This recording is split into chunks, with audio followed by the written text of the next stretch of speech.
L देशपांडेंनी असं म्हटलंय की महाराष्ट्राला गाणं कसं ऐकायचं हे माझ्या आजोबांनी शिकवलं. Mehdi Hassan basically was a classical singer, पण ते गझलकडे वळले बेगम अख्तरांमुळे. आपण ऐकून असाल की कुमार गंधर्व यांना खूप मोठा आजार झाला होता लंग्सचा. मी तर मंगेशकर घराण्याच्या प्रत्येक कलाकाराला तिथे ऑडियन्समध्ये बघितलेलं आहे प्रत्येक वर्षी. लताजी, आशाजी, बँड्रा, हो बँड्रा, ग्रेट पीपल. आपले हृदयनाथ मंगेशकर, खूप हृदयनाथ मंगेशकर तर बाबांचे खूप जवळचे मित्र. वा. त्यामुळे त्यांना तर बघितलंय. किशोरीताई अमोणकर, कितीतरी लोक, म्हणजे हे की आपण जरी नाही गायलो तरी आपण ऑडियन्स मध्ये जायला पाहिजे असं वाटायचं होतं. तुम्ही काय म्हणाल?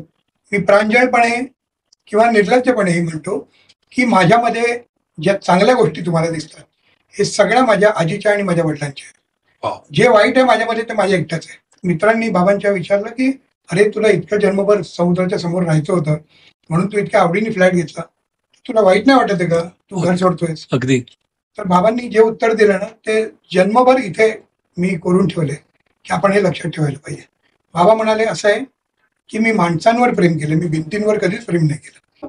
कुठला तरी क्षण असा येतो पूर्ण कार्यक्रमामध्ये की मला जाणवतं एका पर्टिक्युलर गाण्याला कुठल्या तरी बाबा येऊन बसले. अगदी मला 2 मिनिटं पूर्वी असं वाटलं आता खरंच हेच आहे की अगर आप में हुनर है, if you are gifted by God, only if you are gifted by God, do something for that art. Otherwise, don't go for it. तुम्ही रियाज तेव्हा करा जेव्हा तुमच्यामध्ये कला असेल. मैं हर किस्म के भगवान मेरे, मैं अल्लाह मानता हूँ, मैं जीसस मानता हूँ, मैं भगवान मानता हूँ, लेकिन उससे ऊपर मैं इंसान मानता हूँ. मैं इंसान को यहाँ मानता हूँ, उसके बाद मेरे लिए सब कुछ आता है. 4 पिढ्या म्हणजे माझे पंजोबा, माझे आजोबा, माझे वडील आणि मी, आमच्या सगळ्यांचा दात्यांचा जन्म इंदोरचा. पण आज मी तुम्हाला काही अशी गोष्ट सांगणार आहे जी खूपच कमी लोकांना माहिती आहे किंवा माहिती नसेल. ओरिजिनली दाते लोक हे कोकणातले, हे इंदोरचे नंतर झाले. ओके. पण हे ओरिजिनल असं म्हणतात की अनेक वर्षापूर्वी, जवळजवळ 150 वर्षापूर्वी प्लेगची खूप मोठी साथ आली होती कोकणात. आणि ते खूप जगाला माहिती आहे. त्या प्लेगच्या साथीमध्ये जाते लोक जिथे राहायचे, राजापूरच्या जवळ अडिवरे म्हणून गाव आहे. अडिवरेची देवी खूप प्रसिद्ध आहे. तर तिथे हे पसरलं आणि ही लोक गडगंज श्रीमंत होती. यांचं आडनाव एक तर दाते नव्हतंच कधी, तेही सांगतो तुम्हाला. यांचं आडनाव दीक्षित होतं. माझ्या वडिलांचा आवाज कसा पोहोचला श्रीनिवास खळे किंवा यशवंत देव यांच्यापर्यंत? पाणी घ्या प्लीज. तर ते मला बाबांनी सांगितलेली गोष्ट अशी आहे की ते इंदोर रेडिओवर किंवा मध्य प्रदेश रेडिओवर फक्त उर्दू गजला गायचे. बाबा गीत, गझल, भजन. मराठी कधीही आयुष्यात गायलेले नव्हते. मराठी आडनाव दाते असून सुद्धा भावसंगीतामध्ये शब्दांना खूप महत्व आहे. खरंच शब्द जो गातो अगदी खरं मराठी भावगीत आहे.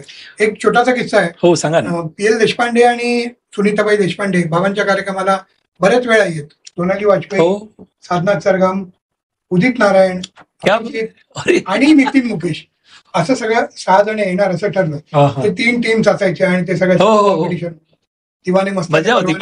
मस्त होतं. तर तेव्हा असं झालं की दुपारी मला फोन आला नितीन मुकेशजींचा की अतुल मेरा कुछ प्रॉब्लेम हुआ है and I am extremely sorry, I cannot come for the shoot. म्हटलं आता काय करायचं? आणि गजेंद्र सिंगला सांगितलं की ये लड़के को फिट करो. कोण होते ते? He was Sonu Nigam. काय सोनू जी आप सुन रहे होंगे तो देखिए आपको याद आ रहा है क्या वो दिन?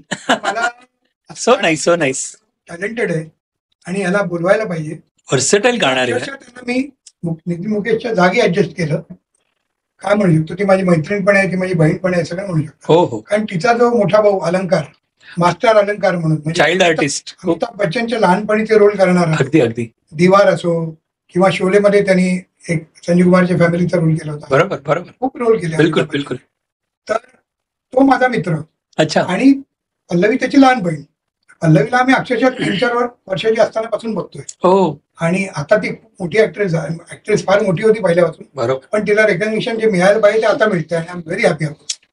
तो मेरे फादर के साथ कोई भी काम करना मेरे लिए बहुत बड़ी चीज थी. आणि मला माझं भाग्य आहे की मंगेश पाडगावकर आणि अरुण दाते असे एकत्र मी 55 कार्यक्रम केले. की नाही वाटलं कधी. नाही ना. Very nice. पण माझे वडील ज्या दिवशी गेले त्या दिवशी असं वाटलं द वर्ल्ड हॅज स्टॉप्ड.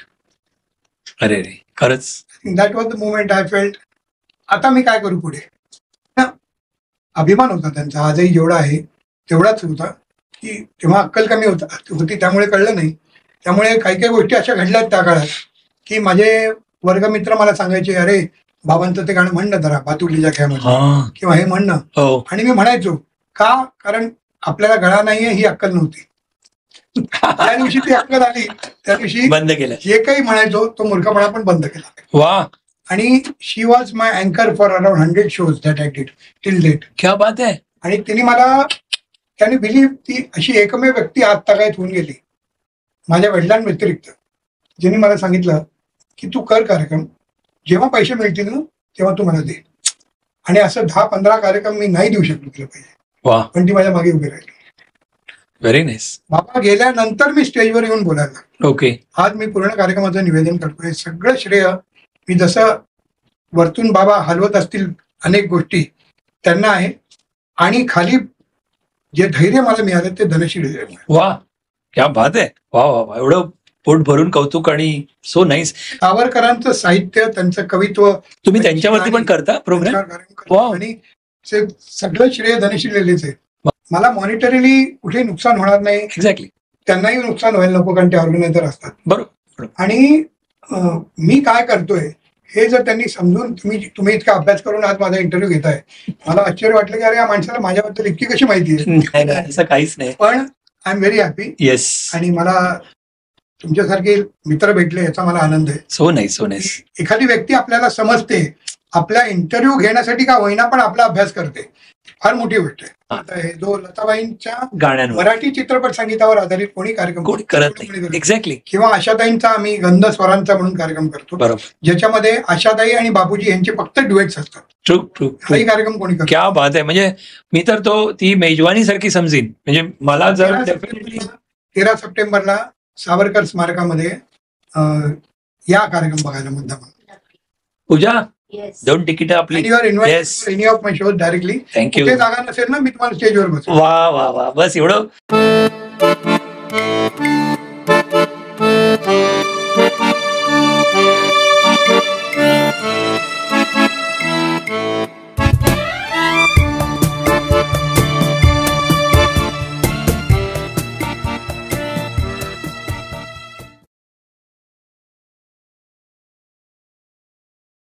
नमस्कार मित्रांनो, आपल्या एपीएन पॉडकास्टमध्ये तो मी पराग नेसरीकर आपल्या या एपीएन पॉडकास्टमध्ये तुमच्या सगळ्यांचं स्वागत करतो.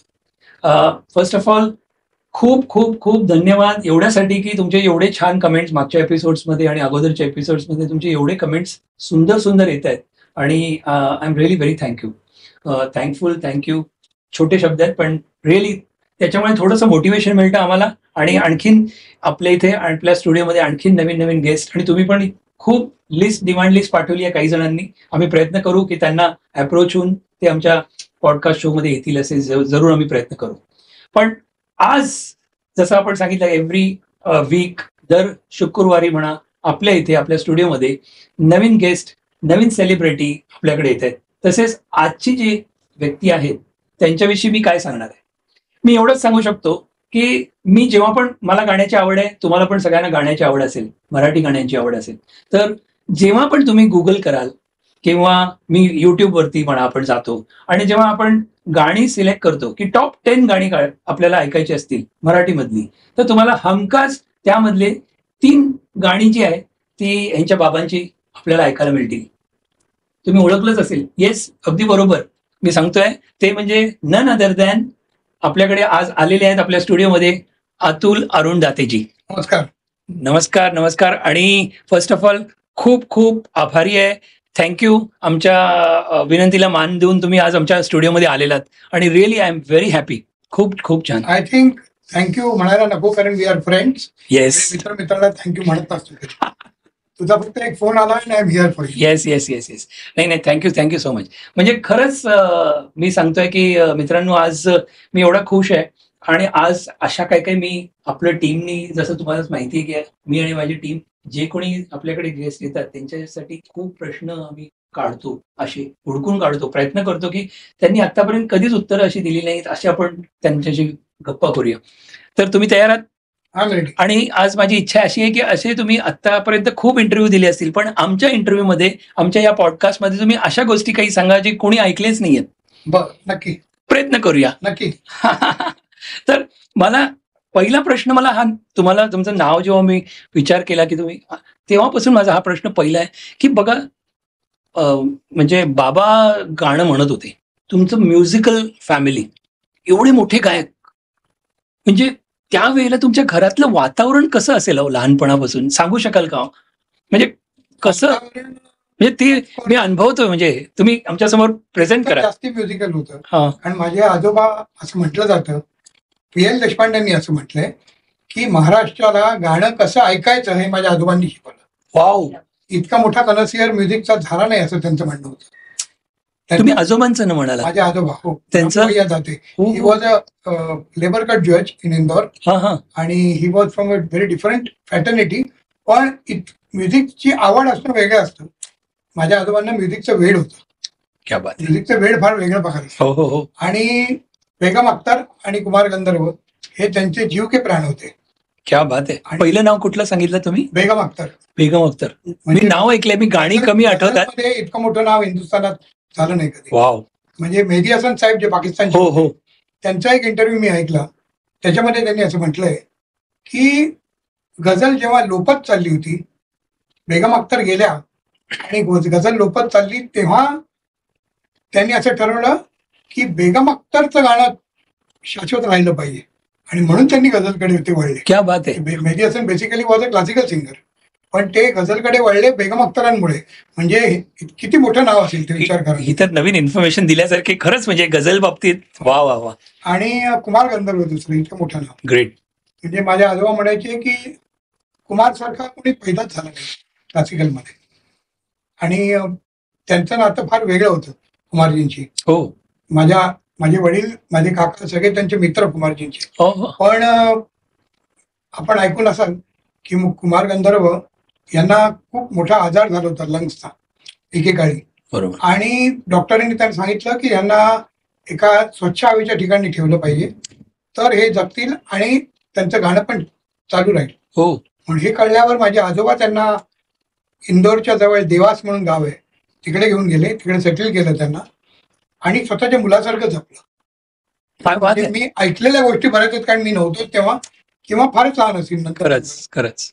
तर माझ्या आजूबाजूच्या नातेवाईकांना आमच्या जेव्हा कळलं की कुमार गंधर्व यांना खूप मोठा आजार आहे हा लंग्सचा, आणि त्यांना टायफॉइड पण झालेला होता तेव्हा. अरे बापरे. तर त्यांनी आजोबांना सांगितलं, आजोबांनी त्यांना घरी आणून ठेवलं इंदोरमध्ये.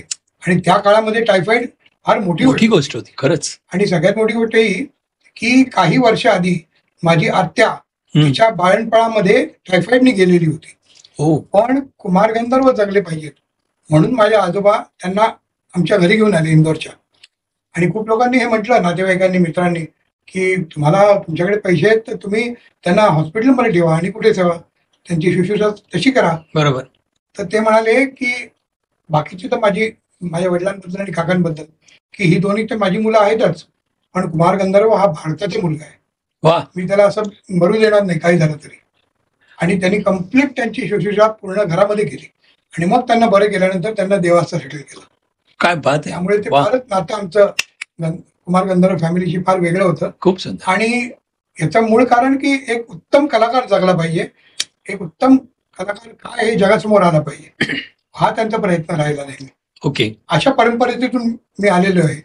माझे वडील जरी गायक होते तरी त्यांनाही भयंकर कलाकारांची कदर होती. म्हणजे अनेक वादक, म्युझिशियन्स ज्यांनी बाबांबरोबर काम केलंय ते असे म्हणतात की आम्ही कलाकारांमधला इतका मोठा माणूस कधीच नाही बघितला. आणि ही परंपरा बहुतेक माझ्या आजोबांकडनं आली होती.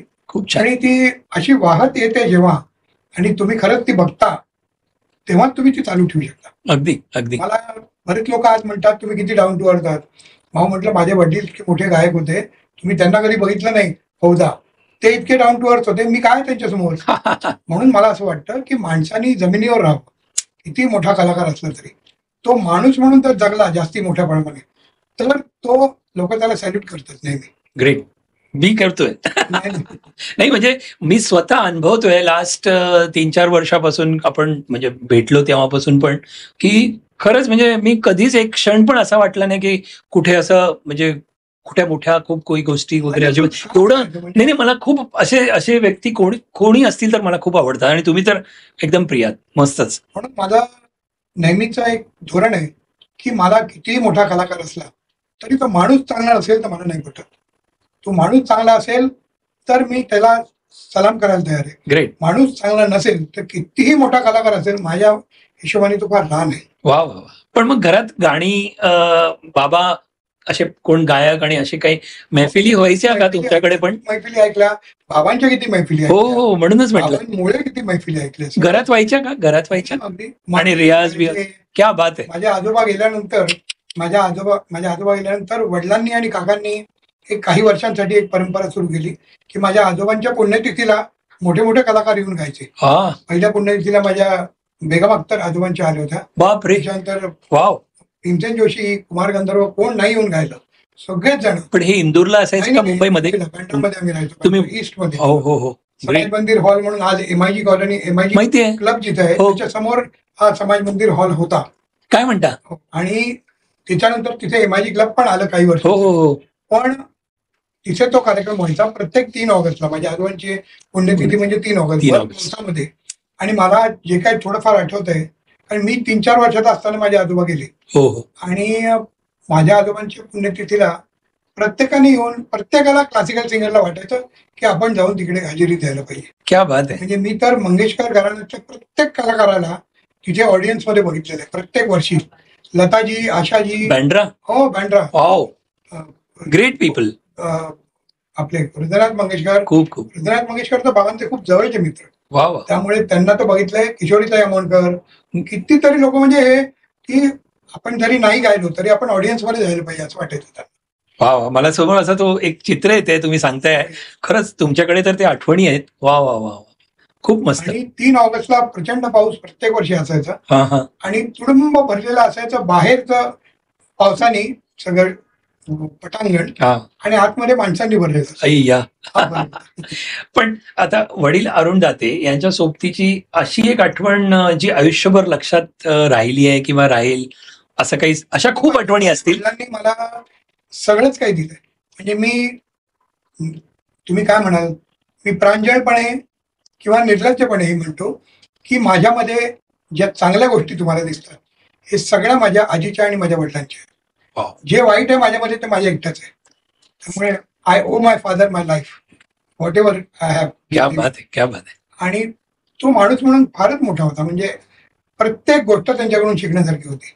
एकदा मी आमच्याकडे काही बाबांचे मित्र आले होते आणि त्या दिवशी आशाताई पण आल्या होत्या, आशाताई भोसले. तर असं बोलता बोलता आशाताईंनाही कळलं आणि त्या मित्रांनाही कळलं की आम्ही जिथे खूप काटा रोडचा खूप मोठा फ्लॅट होता बाबांचा, सी फेसिंग ना. Sea facing. त्याच्याविषयी पण किस्सा आहे, मला विचारायचा आहे.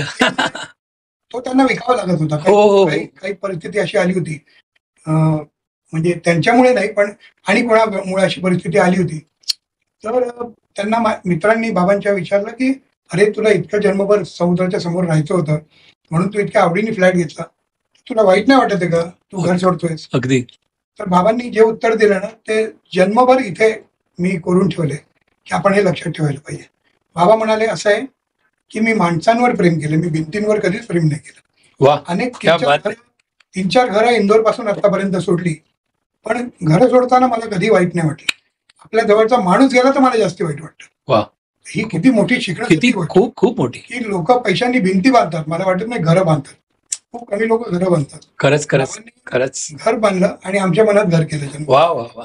नाही तुम्ही हा किस्सा सांगताना बिलीव्ह करा किंवा नाही, मला 2 मिनिटासाठी असं वाटलं की म्हणजे ते तर खूप मोठे आहेत आणि आज त्यांचे चिरंजीव म्हणजे आम्ही तुमच्याबरोबर बोलतोय हेच खूप मोठं. मला असं वाटतं की इथेच अरुणजी बसलेले आहेत आणि ते सांगतायत ते मला असंच फिलिंग आलं 2 मिनिटासाठी. इथे आहेत ना म्हणजे तुम्ही वा वा वा. मला तो हा अनुभव देण्यासाठी थँक्यू.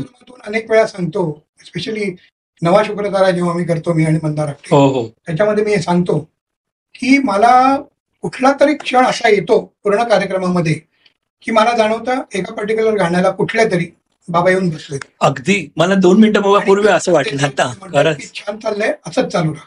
वा वा वा. आणि ती दाद मिळते बाबांची कुठून तरी वरतून.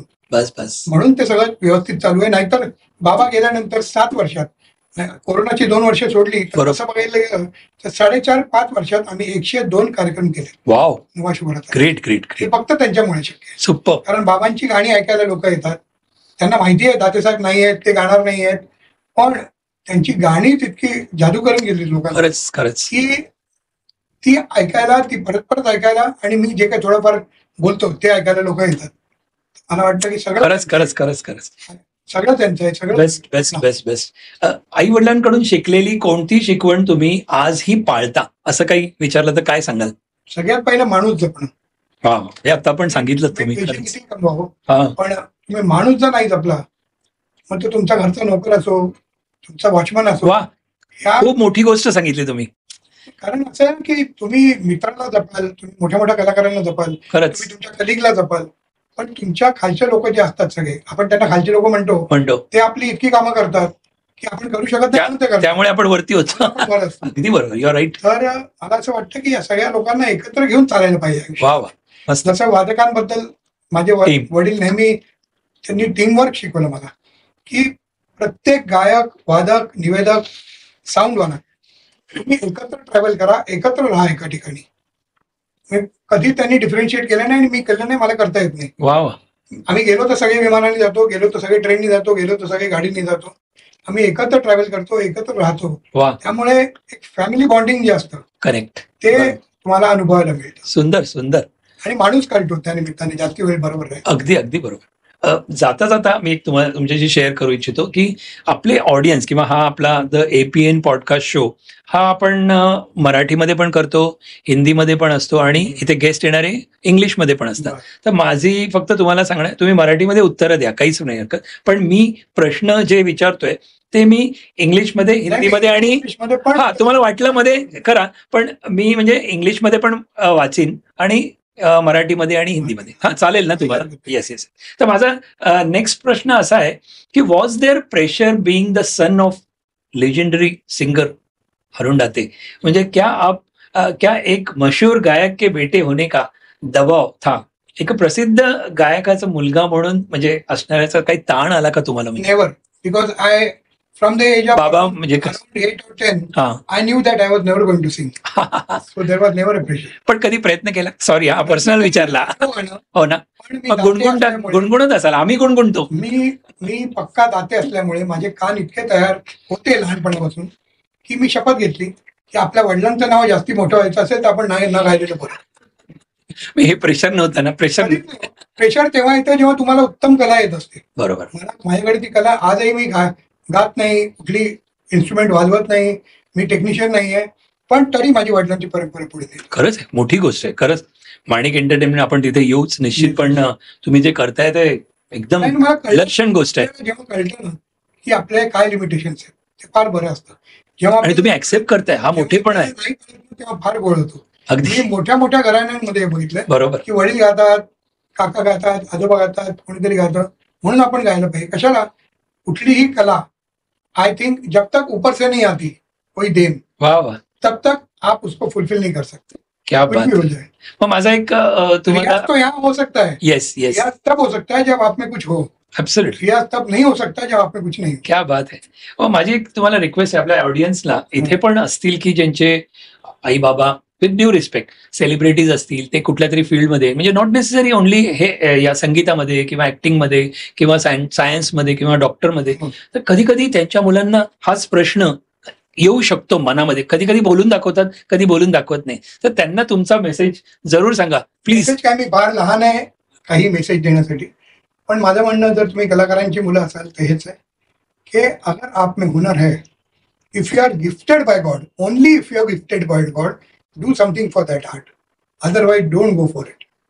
तुम्ही रियाज तेव्हा करा जेव्हा तुमच्यामध्ये कला असेल, अदरवाईज तुम्ही प्लीज प्रयत्न करू नका, कारण ती नाही येणार तुम्हाला.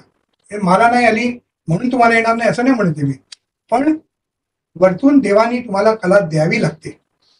त्या कलेची जोपासना तुम्ही करायची असते, पण तीच जर तुम्हाला नाही दिली अनफॉर्च्युनेटली, मला सांगा ना, जगामध्ये किती लोक जातात. जगामध्ये माझ्या मते 0.1% पण कलेमध्ये नसतील, इतके कमी लोक आहेत.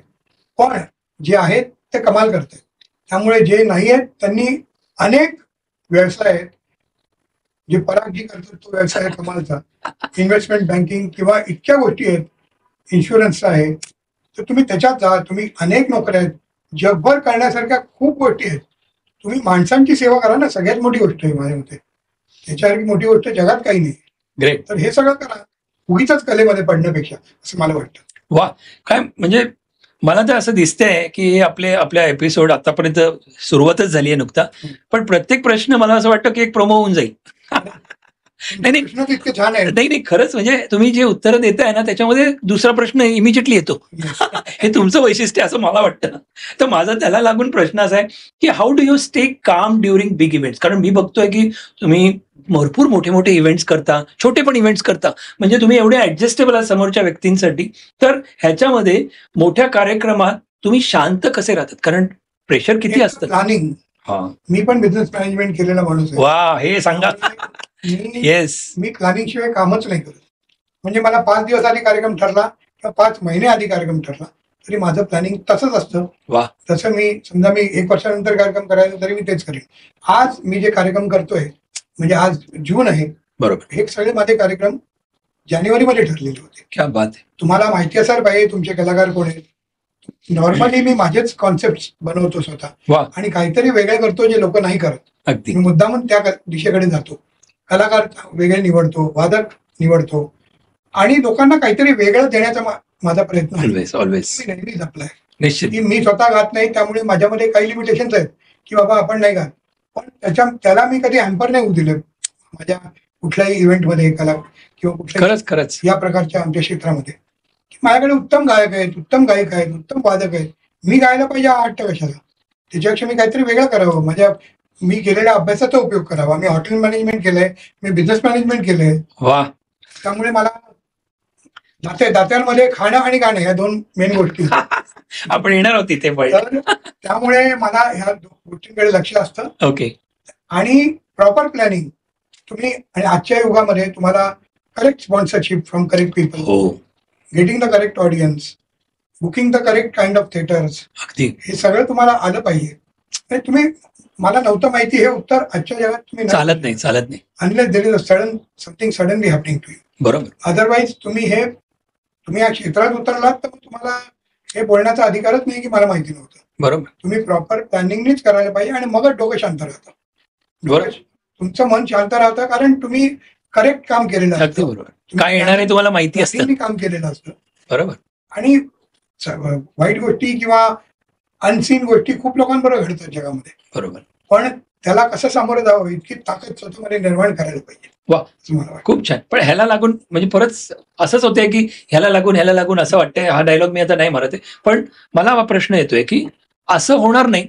मी जनरल म्हणजे मी तुमच्याशी बोलताना असं बघतोय की प्रत्येक व्यक्तीला एखादा नवीन प्रश्न पहिल्यांदा कधीतरी येतो. तुम्ही ऍग्री कराल. जसं तुम्ही प्लॅनिंग म्हणालात, ठीक आहे, पण कधीतरी एखादी गोष्ट आपल्याला कुठल्या तरी क्षेत्रामधली माहिती नसेल. तर मी हा प्रश्न तुम्हाला एवढ्यासाठी विचारतो, तुम्हाला पण असा प्रश्न कधीतरी पहिल्यांदा आला असेल की मी हे कसं करू? असं आपल्या ऑडियन्स मधले पण हे बघतायत, त्यावेळेला इव्हेंट करणारे आहेत, इव्हेंट मॅनेजर आहेत किंवा तुमच्यासारखे ऑर्गनायझर्स असतील किंवा आणखीन काही, तर त्यांना सुद्धा हा एक धडा येऊ शकतो. तर तुम्ही मग त्यावेळेला कसं, म्हणजे कुणाला अप्रोच होता का काय करता? म्हणजे अशा वेळेला काय विचार? आज आपल्या या जगामध्ये ते एंटरटेनमेंट असो किंवा कुठलेही असो, इतक्या ऑप्शन्स अवेलेबल आहेत. हो ना. तुम्हाला एखादा कॉर्पोरेट इव्हेंट करायचा आहे, तुम्हाला एखादा छान क्रिएटिव्ह कार्यक्रम करायचा म्युझिकल, किंवा तुम्हाला अगदी छोटेखानी कार्यक्रम करायचा आहे, इतके options, technicians, musicians, singers, all kind of options are available. तुम्हाला फक्त तुमचा फोकस काय हे कळलं पाहिजे, तर यू विन एव्हरीथिंग. हो, तुमचा फोकस जर करेक्ट असेल की हा माझा कॉन्सेप्ट आहे, एक्झॅक्टली मी हा कार्यक्रम करणार आहे, किंवा हे तुम्हाला माहिती असायला पाहिजे. आणि त्याच्यासाठी there are lot of people that you can hire. You can hire a technician, you can hire a musician, you can hire a singer. तुम्हाला सगळ्यांना घरी बसून ठेवायची गरज नाही आज. बरोबर. युगामध्ये बरोबर. सगळ्यांची चांगली नाती ठेवा, सगळ्यांना आपलंसं करा पण इकॉनॉमिक्स तुम्ही कसं मॅनेज करता? इकॉनॉमिक्स म्हणजे पैशाचे व्यवहार माहित नसतं की ह्या गोष्टीला किती कोण करणार आहे, तर म्हणजे जनरल म्हणून तुम्हाला आजच्या युगात अभ्यास करायला, ते अभ्यास करून तुम्ही काय तुमचं बजेट आहे एक्झॅक्टली आणि कुठल्या बजेटमध्ये कार्यक्रम व्हायला पाहिजे हे तुम्हाला माहिती असेल. बरोबर बरोबर. त्यामुळे मला असं वाटतं की तुम्ही या सगळ्याचा थिओरिटिकल अभ्यास करण्यापेक्षा प्रॅक्टिकल अभ्यास करायला पाहिजे. ओके. प्रॅक्टिकल अभ्यास त्यांनीच होतो when you do a lot of things at one time. True. Absolutely. You go into events, you go into corporate shows, you go into smaller kind of things. But you should know what you're doing. Exactly. What are your limitations? What are your assets?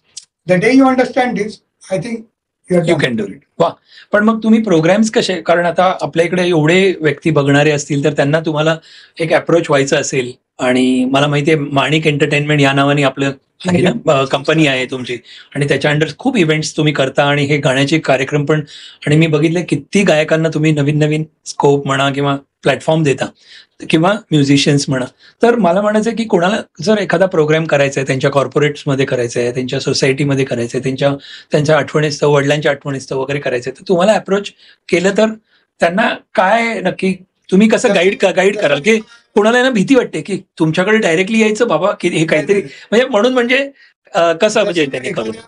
घर बांधणाऱ्या माणसाला, त्या व्यक्तीला, जो त्या घरात राहणार आहे किंवा ती फॅमिली, त्यांची रिक्वायरमेंट काय आहे हे कळल्यानंतर तो त्या हिशोबाने घर बांधतो. अगदी बरोबर. तो आर्किटेक्ट असो, इंटिरियर डिझायनर असो, बिल्डर असो, तसंच हे फील्ड पण आहे. छान उदाहरण. तुम्हाला तुमच्या क्लायंटची रिक्वायरमेंट सगळ्यात पहिले कळली पाहिजे. बरोबर. त्या हिशोबाने तुम्ही जर बॅकवर्ड जाऊन प्लॅनिंग केलं तर ते परफेक्ट होतं. राईट. फक्त तुम्हाला तुमचा क्लायंट कळला पाहिजे, त्याची रिक्वायरमेंट कळली पाहिजे. सगळ्यात पहिली गोष्ट आहे. तुम्हाला काय वाटतं याच्यापेक्षा त्याला काय वाटतं, त्याला काय हवंय हे फार महत्वाचं असतं. Very nice. तुम्ही ते शिकायचा प्रयत्न करायला पाहिजे. राईट. तिथे फोकस करायला पाहिजे. कोणी तुम्हाला अप्रोच केलं आणि एखादा कार्यक्रम, गाण्याच्या कार्यक्रमासाठी कोणी अप्रोच करू शकतात ना तुम्हाला? वा. मस्त. आता एक जरासा हटके क्वेश्चन असा आहे माझा की आर यू स्पिरिच्युअल और बिलीव इन डेस्टिनी? क्या आप आध्यात्मिक है या भाग्य में विश्वास रखते हैं? तुम्ही अध्यात्मात म्हणजे त्याकडे आहात का? डेस्टिनीवरती तुम्ही विश्वास ठेवता? काय कसं? बिल्कुल विश्वास रखता हूँ. वाह. मैं हर किस्म के भगवान मेरे, मैं अल्लाह मानता हूँ, मैं जीसस मानता हूँ, मैं भगवान मानता हूँ, लेकिन उससे ऊपर मैं इंसान मानता हूँ. वाह. मैं इंसान को यहाँ मानता हूँ, उसके बाद मेरे लिए सब कुछ आता है. बहुत बढ़िया. माझे वडील, मेरे फादर किसी भी काम के लिए या किसी भी इवेंट के लिए, प्रोग्राम के लिए जब घर से बाहर निकलते थे, शहर से बाहर, हिंदुस्तान के बाहर निकलते थे, तो मैंने ये देखा है कि वो अपने माता पिता के फोटो को नमस्कार करके निकलते, चाहे अंदर मंदिर में ना जाए लेकिन उनको नमस्कार करके निकलते थे. आज मैं उनको कॉपी नहीं करता, लेकिन मैं वही करता हूँ. मैं जानता हूँ कि जिनकी वजह से मेरा फिजिकल एग्जिस्टेंस छोड़िए, मेरा मेंटल एग्जिस्टेंस भी जिनकी वजह से है वो मेरे पिताजी है. मैं उनको स्मरण करता हूँ, उनको नमन करता हूँ और घर से निकलता हूँ. वाह. मेरे लिए वो बड़ी चीज है. बहुत बढ़िया. अध्यात्मावर विश्वास आहे नाही असं नाही, पण अध्यात्म मानणारे खूप लोक आहेत. हो. खूप लोक अध्यात्म मानतात आणि खूप श्रद्धेने मानतात, मला माहिती आहे. मी त्याच्यातला नाही आहे, पण मला अभिमान वाटतो की मला माझ्या वडिलांनी, माझ्या आजीनी, माझ्या आईनी काही अशी शिकवण दिली की त्यामुळे मला माणूस कळायला लागला. वाह. माणूस तुम्हाला कळला ना तर तुम्हाला देव कळतो असं मला वाटतं. मस्त. खूप छान सांगितलं. मस्त.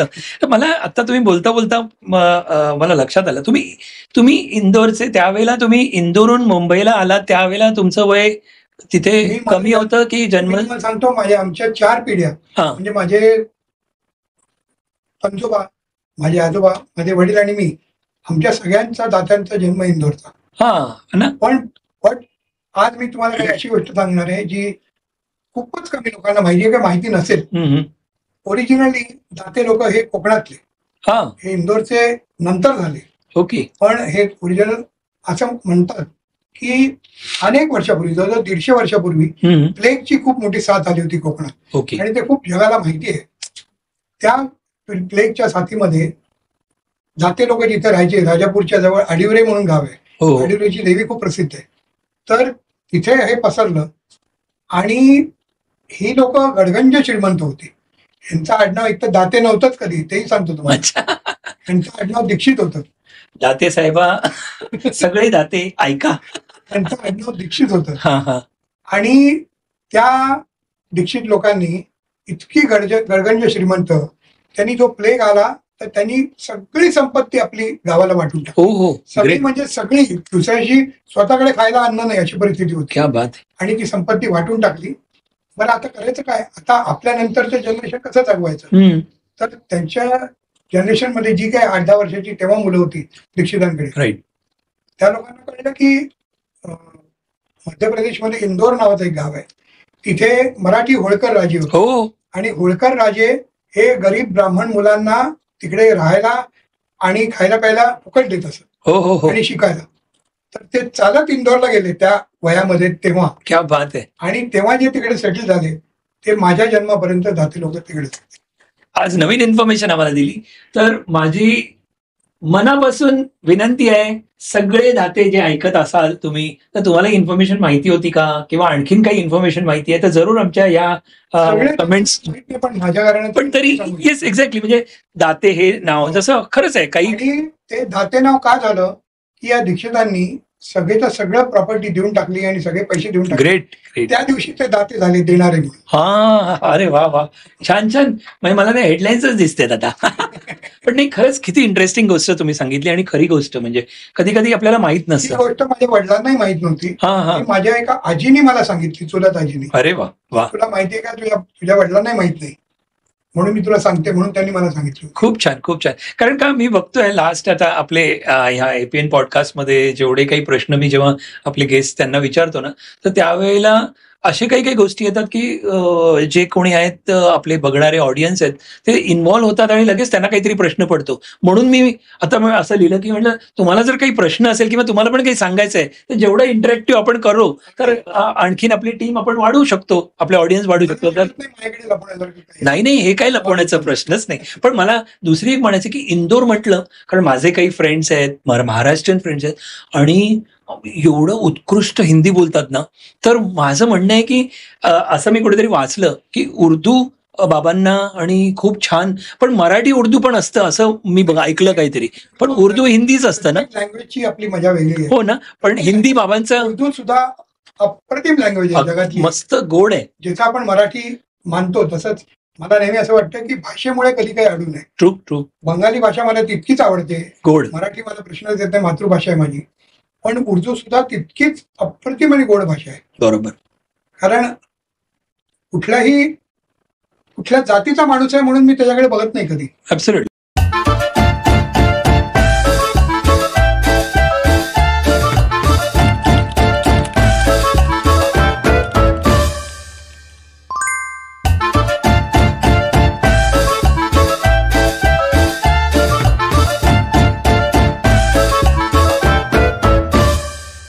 माणूस चांगला की नाही, जसं मी म्हटलं ट्रू की तो माणूस आवडला तर मला ते सगळं आवडलं. मी कशाला विचारलं तर मी कुठल्या तरी इंटरव्ह्यू मध्ये बाबांचं का काहीतरी का तुमच्या इंटरव्ह्यू मध्ये मला आठवत नाही, असं होतं की उर्दू, मग बाबा म्हणायला लागले मी तर हिंदी बोलणारा, मी मराठी कुठे, असं काहीतरी एक किस्सा होता तो कुठला, तर मी कुठे ऐकलं म्हणून म्हटलं ते आलं माझ्या मनात. हा एक्झॅक्टली. प्लीज सांगा ना हे कसं सुरुवात झाली. माझ्या वडिलांचा आवाज कसा पोहोचला श्रीनिवास खळे किंवा यशवंत देव यांच्यापर्यंत. पाणी घ्या प्लीज. तर ते मला बाबांनी सांगितलेली गोष्ट अशी आहे की ते इंदोर रेडिओवर किंवा मध्य प्रदेश रेडिओवर फक्त उर्दू गजला गायचे. बाबा गीत, गझल, भजन. मराठी कधीही आयुष्यात गायलेले नव्हते. मराठी आडनाव दाते असून सुद्धा. तर एकदा यशवंत देव जे फार मोठे संगीतकार, त्यांनी he was a station director of Mumbai radio. And he listened to my father's voice once. When he was tuning some radio and he got Indore radio suddenly.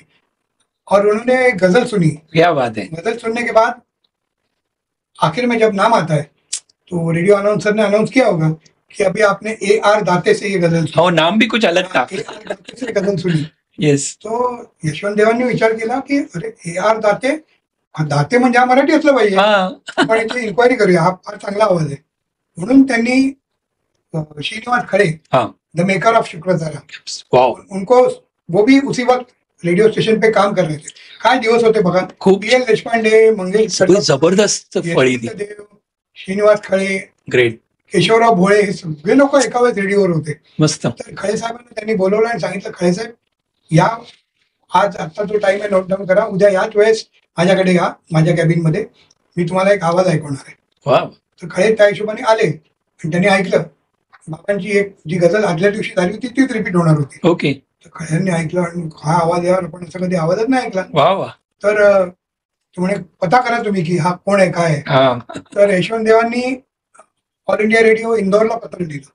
पत्र व्यवहार होता तेव्हा. हो खरंच. पत्र लिहिलं की मला या माणसाचं आत्ताच जे गाणं ऐकलंय त्या माणसाचं नाव पत्ता सगळं पाहिजे, तर प्लीज मला इन्फॉर्मेशन पाठवा. तो इंदौर रेडियो ने इनको 2 दिन के बाद 4 दिन के बाद जो भी इन्फॉर्मेशन भेजी कि now he settled in Mumbai and this is his address, you can contact him. असं म्हटल्यावर देवसाहेब खळेसाहेब खुश झाले आणि त्यांनी इमिजिएटली गाण्यासाठी कॉन्ट्रॅक्ट पाठवला बाबांना. डायरेक्ट सॉन्ग इन मराठी म्हणून. आणि बाबांनी ते कॉन्ट्रॅक्ट, बाबा असं म्हणतात म्हणे मी ते कॉन्ट्रॅक्ट बघायचो आणि फाडून फेकून द्यायचो की मला तर हिंमतच नाही मराठी गायची, कारण म्हणे आमच्यावर इतका हिंदी उर्दूचा प्रभाव होता की म्हणे लोक आम्ही मराठी बोललो तरी मुंबई पुण्याची लोक हसायची, राहणार काय आपण. बापरे. तर असं करता करता एक दिवस जेव्हा श्रीनिवास खळे यांना कळलं की हा माणूस, हा मुलगा काही ऐकत नाहीये, मग ते आमच्या घरी आले डायरेक्टली आणि माझे आजोबा होते तेव्हा. ओके. तर आजोबांना त्यांनी डायरेक्ट कंप्लेंटच केली, तुमचा मुलगा मराठी नाही गायचं म्हणतो. आजोबा म्हणाले अरे श्रीनिवास खळेंसारखा संगीतकार आला, ग्रेट, असं काय म्हणतो.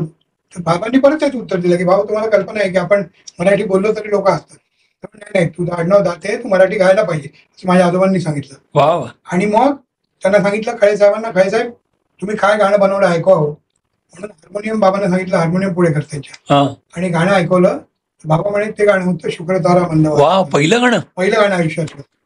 आम्ही खरंच म्हणजे आज सुद्धा आम्ही किती पूजा आपण सगळ्यांनी म्हणजे मराठी कोणी व्यक्ती हजारो वेळा ऐकलेलं आहे, पण अजूनही म्हटलं ना मी ऐकायला त्या पहिल्या गोडीच्या हिशोबाने ऐकतो. 63 years. खरंच आहे. अजूनही आम्ही गुणगुणतो थोडं मराठी गुणगुणा. की हा माणसाने इतका अभ्यास केला होता माझ्या आवाजाचा श्रीनिवास खळ्यांनी की म्हणे ऐकताना असं वाटलं यार हे आपल्यासाठी बनलेलं गाणं आहे. क्या बात आहे. आणि एका नवीन मुलासाठी इतके परिश्रम घेऊन इतकं छान गाणं, पाडगावकरांसारख्या मोठ्या, मी तर त्यांना महाकवीच म्हणतो, ग्रेट, एका महाकवीचं गाणं आणि इतकं छान गाणं बनवलं. आणि मला तर खूप नंतर कळलं, हे पण खूप लोकांना माहिती नाही, मी फक्त कार्यक्रमातून सांगतोय की आपण जी चाल गेले 63 वर्ष ऐकतोय ही श्रीनिवास खळे यांनी बांधलेली त्या शुक्रतारा गाण्याची 11वी चाल आहे. काय म्हणता. या आधीच्या 10 चाली त्यांनी बनवून स्वतः रिजेक्ट केल्या. हे मला सांगितलं त्या गाण्याचे अरेंजर अनिल मोहिले यांनी. बापरे. अनिल मोहिलेंच्या आयुष्यातलं पहिलं गाणं ॲज अरेंजर वा शुक्रतारा. क्या बात आहे. वा वा वा. ते म्हणे इतके चांगले चांगले गाणी चाली बनवत होते ते. मी त्यांना सांगतो की खळेसाहेब ही चांगली कशा नाही करतात. मला म्हणायचे की हा जो नवीन मुलगा आहे याचा तू आवाज ऐकलाय का. तो म्हणे नाही ऐकला.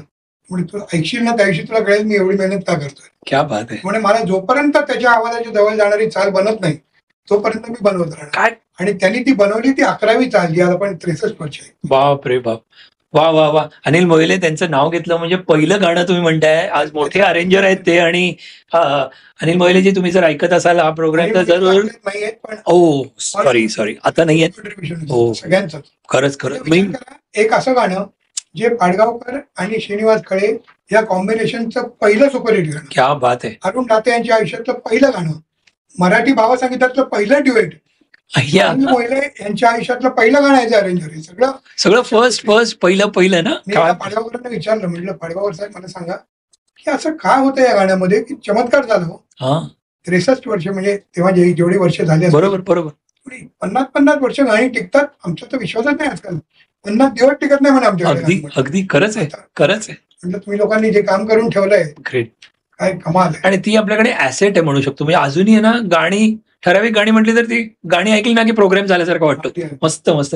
ह्यालाच लागून मला एक प्रश्न जो आहे की मगाशी तुम्ही सांगितलं की A.R. दाते, त्यांचं बाबांचं मी ऐकलेलं की त्यांचं नाव वेगळं होतं, पण आता लागूनच पुन्हा तो किस्सा शंकरताऱ्याचं रेकॉर्डिंग झालं रेडिओवर. पहिल्या रेडिओवर आलं, नंतर रेकॉर्डवर आलं. ओके. 62च्या सप्टेंबरमध्ये माझ्यामध्ये हे रेकॉर्ड म्हणजे रेडिओवर रेकॉर्ड झालं. ओके. आणि हे जेव्हा रेडिओवर लागणार होता तर त्या अनाउन्सरनी असं अनाऊन्स केलं की आता A.R. दाते, सॉरी मला म्हणायचंय की ते श्रीनिवास त्यांनी यशवंत देवांना फोन केला अनाउन्सरनी की देवसाहेब हे या मुलाचं नाव काय आहे म्हणजे AR दाते लिहिले, आपल्याकडे असं चालत नाही.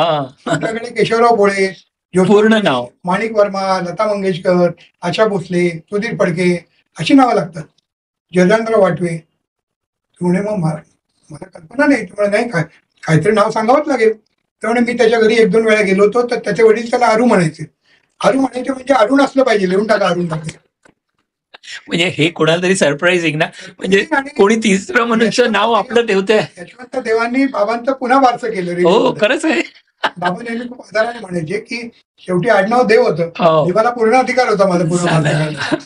त्यांचं खरं नाव अरविंद रामचंद्र दाते, म्हणून ते हिंदीमध्ये AR दाते चालायचं तेव्हा. हो खरंच. तर मग तेव्हा ते चुकून AR दाते आपल्याकडून व्हायला नको किंवा असं व्हायला नको म्हणून, आणि मग अनाउन्स पण करून टाकलं अरुण दाते. बाबा म्हणे की हा अरुण दाते कोण आहे, माझा आवाज असेल तर मी ऐकीन. म्हणून त्यांनी ऐकल्यावर ते म्हणे माझाच आवाज आहे, मग मला अरुण दाते कसं म्हणतात. म्हणून ते यशवंत देव जवळ राहायचे बाबांच्या. ते चालत त्यांच्याकडे गेले आणि म्हणाले देवसाहेब अहो माझं नाव अरविंद रामचंद्र दाते, तुम्ही अरुण दाते का केलं. तर देवसाहेब म्हणे मी कपाळावर हात मारला, माझ्या हातून चूक झाली आहे, पण असं झालं म्हणे. आणि त्या काळामध्ये सगळ्यांकडे फोन नसायचा. हो खरंच आहे. देवसाहेबांकडे ते स्टेशन डायरेक्टर असल्यामुळे फोन होता, तो फोन आल्यामुळे हे घडलं. खरंच. त्याच्यानंतर लागून बाबांची 8 डाग आणि सुपरहिट झाली, जबरदस्त. आणि मग यशवंत म्हणाले की तू आता त्या नादात पडू नको, तुला अरुण दाते हे नाव छान सुंदर आणि तुला ते नशिबाने लकी नेम म्हणू शकतो. एक्झॅक्टली. म्हणजे लोक आता पैसे देऊन स्वतःचा A आणि R आणि P बदलतात. हो खरंच. त्यांनी आपोआप घडलेला, आणि आपोआप घडलेल्या गोष्टी देवाच्या हातून घडलेल्या गोष्टी. मस्त. वा क्या बात आहे. मला आहे ना त्यावेळचे गायक गजानन वाटवे, तर त्यांचा एक किस्सा काहीतरी झालेला, पैशाची थैली आणि काहीतरी वाटवे बाबांची, आणि असं संगीतातलं खूप मोठं नाव. हो खरंच खूप मोठं. म्हणजे असं म्हणतात की GN जोशी, पराडकर, राईट, आणि गजानन RN पराडकर, म्हणजे बरोबर. GN जोशी, RN पराडकर आणि वाटवे जर गल्लोगल्ली जाऊन त्यांनी मराठी भावसंगीत पोहोचवलं नसतं तर मराठी भावसंगीत आज कोणाला दिसलंही नसतं.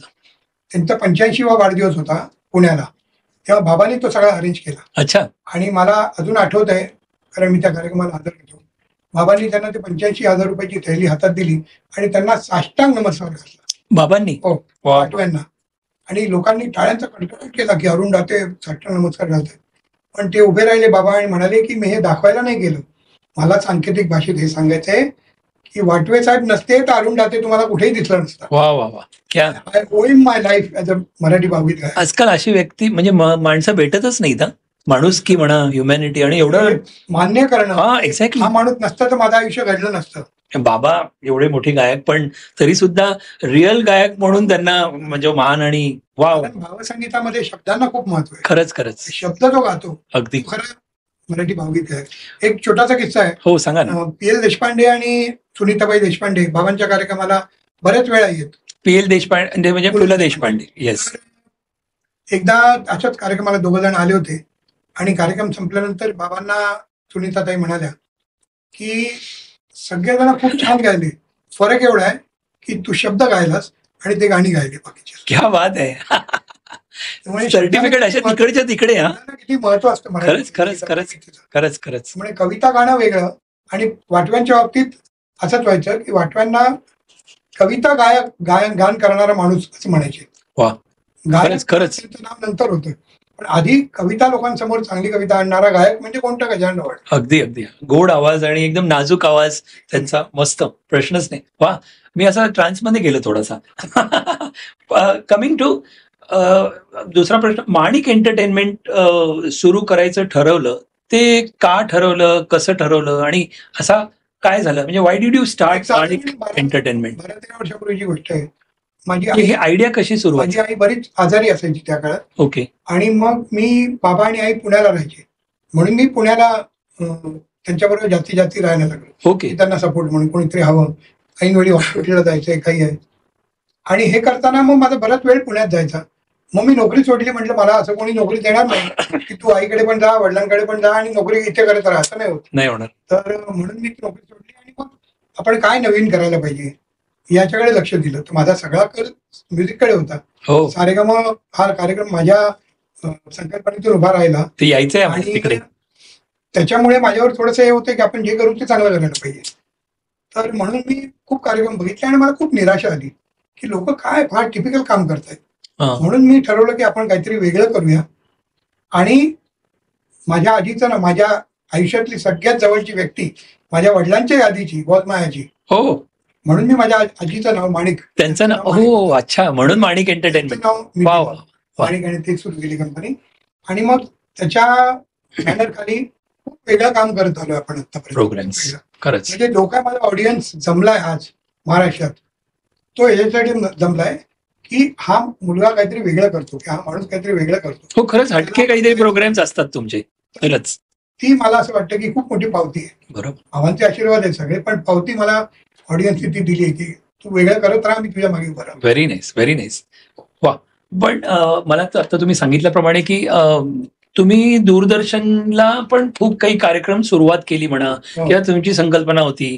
तर मी कुठे वाचलं आणि असंच जस्ट करताना की तुम्ही म्हणालात की सोनू निगम, त्याच्यानंतर ए.आर. रेहमान, ते म्हणजे ती सुरुवात कशी, म्हणजे तिथून सारेगमची ती कशी, ती स्टोरी जरा काही सांगू शकाल का? म्हणजे टीव्हीवर काम करत होतो. अच्छा, तुम्ही होता. ओके. आणि पण तुम्ही कुठलं डिपार्टमेंट होता तुम्ही? असं बेसिकली क्रिएटिव्ह माणूस आहे, त्यामुळे मी म्युझिकशी संबंधित गोष्टी ओके नेहमी स्वतःसाठी निवडत गेलो. हा हा. आणि तेव्हा आमचा झीवरचा अंताक्षरी खूप पॉप्युलर झालं. जानू कपूर अंताक्षरी, बेस्ट, पल्लवी जोशी. पल्लवी जोशी माझा आवडता प्रोग्राम तो. पण ते पॉप्युलर झालं आणि मी कंपनीत आल्यामुळे मला गजेंद्र सिंग जो डायरेक्टर होता, त्यांनी सांगितलं की यार कुछ अलग करते हैं, ये दिवाली या ये न्यू ईयर अपन कुछ अंताक्षरी का बड़ा एपिसोड करते हैं. अच्छा. तो उसमें प्लेबैक सिंगर्स बुलाते हैं, तो तुम्हारी म्यूजिक इंडस्ट्री में पहचान है, तो तुम इन सबको बुलाओ. असं म्हटल्यावर मी साधना सरगम, सोनाली वाजपेयी. ही कुठल्या इयरची सांग, कुठली इयर आठवते का तुम्हाला? म्हणजे तो दिवस आठवतोय का? 91 वगैरे. 91. एवढ्या पाठी. वा वा वा. तर 91 2000च्या आसपास वगैरे पण असले. ओके. तर मी त्यांना सांगितलं की करूया आपण. म्हणून मग पौर्णिमा श्रेष्ठ, सोनाली वाजपेयी, साधना सरगम, उदित नारायण आणि नितीन मुकेश, असं सगळं 6 जण येणार असं ठरलं. ते 3 टीम्स असायचे आणि ते सगळं कॉम्पिटिशन. दिवाने मस्त मजा होती, मजा. मस्त होतं, मस्त होतं. तर तेव्हा असं झालं की दुपारी मला फोन आला नितीन मुकेशजींचा की अतुल, मेरा कुछ प्रॉब्लेम हुआ है and I am extremely sorry, I cannot come for the shoot. म्हटलं आता काय करायचं. लकीली त्याच्या 8 दिवस आधी माझी एका नवीन मुलाची ओळख झाली होती आणि तो मुलगा मला खूप टॅलेंटेड वाटला आणि हिंदीत म्हणजे ऑर्केस्ट्रामध्ये बेसिकली तो गायचा. अच्छा. त्यामुळे त्याची खूप गाणी, सारे अंताक्षरीमध्ये तुम्हाला गाणी खूप येणं महत्वाचं होतं. बरोबर. तुम्ही कसे गाता याच्यापेक्षा. त्यामुळे मी म्हटलं असा कोणीतरी आपल्याला पाहिजे. म्हणून मी त्याला बोलवलं आणि गजेंद्र सिंगला सांगितलं की ये लड़के को फिट करो. कोण होते ते? He was Sonu Nigam. हा, काय सोनू जी, आप सुन रहे होंगे तो देखिए, आपको याद आ रहा है क्या वो दिन? So nice, so nice. Talented आहे आणि याला बोलवायला पाहिजे. वर्सेटाईल गाणार आहे. त्यांना मी नितीन मुकेशच्या जागी ऍडजस्ट केलं. वा. आणि तो पूर्ण सिरीज जी होती ती पौर्णिमा आणि सोनू निगम जिंकले ऑफकोर्स. वा वा. आणि दोघांनाही खूप गाणी येत होती. आणि सोनू तर, मला लोक म्हणतात तुम्ही सोनूला पहिलं चान्स दिला. म्हणजे असं नाही, तो टॅलेंटेड इतका जास्ती होता की तो आज जो आहे ना, तो त्याच्या टॅलेंटमुळे, त्यामुळे नाहीये. ग्रेट. मला असं वाटतं की कुठलाही कलाकार हा स्वतः इतका टॅलेंटेड असेल तर एक आपल्या हातून देवाने एक काम करून घेतलं, फक्त त्याला पूज दिला, संपलं निमित्त, माझं काम संपलं. क्या बात.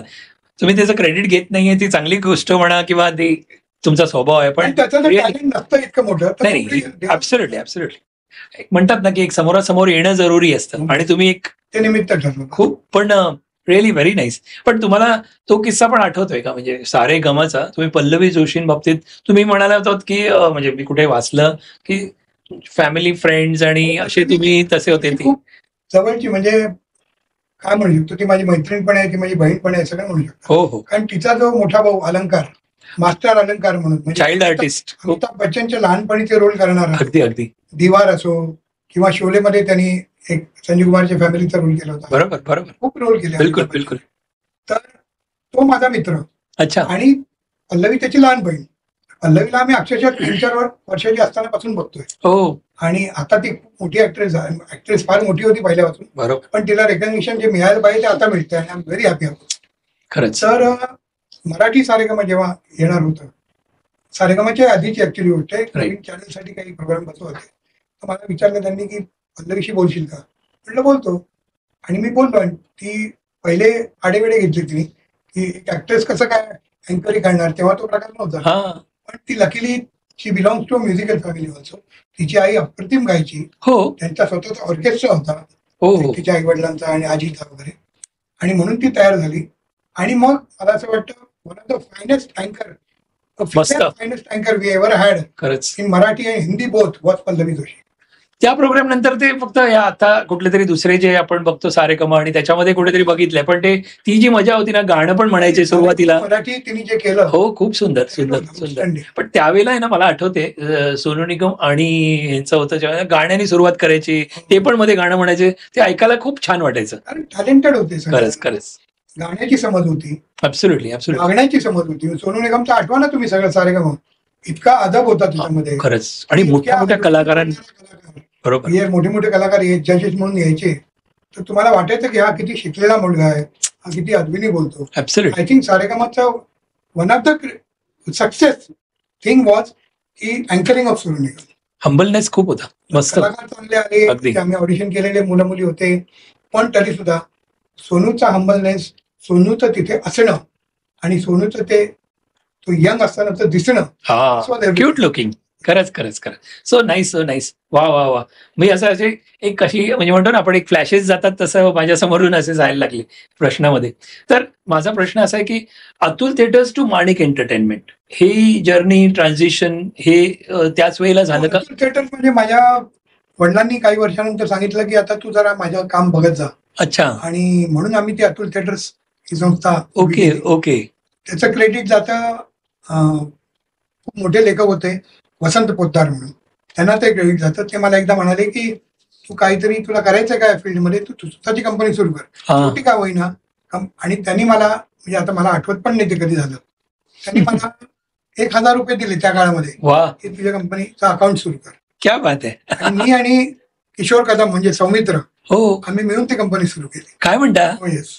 किशोर माझा कॉलेजमधला कॉलेजमेट. हो. तर आम्ही ती कंपनी सुरू केली. आणि मग जेव्हा मोठ्या प्रमाणात प्रोफेशनली खरंच चालवायचं, सारेगमा व्यतिरिक्त पण काम करायचं, राईट, आणि शुक्रतारा व्यतिरिक्त काम करायचं, म्हणून मी माझ्या आजीच्या नावाची कंपनी माणिक एंटरटेनमेंट. वा वा वा. मस्त. कशी म्हणजे जर्नी असते. तुम्ही म्हणजे तुम्हाला पण मी आता प्रश्न विचारताना असे पाठीमागे जाऊन इथून इथून आपण रस्ते. मी खूप भाग्यवान आहे, मला सांगायला खूप अभिमान वाटतो की शुक्रतारामध्ये सुद्धा माझं पार्टिसिपेशन ऍज अ प्रोड्युसर होतं.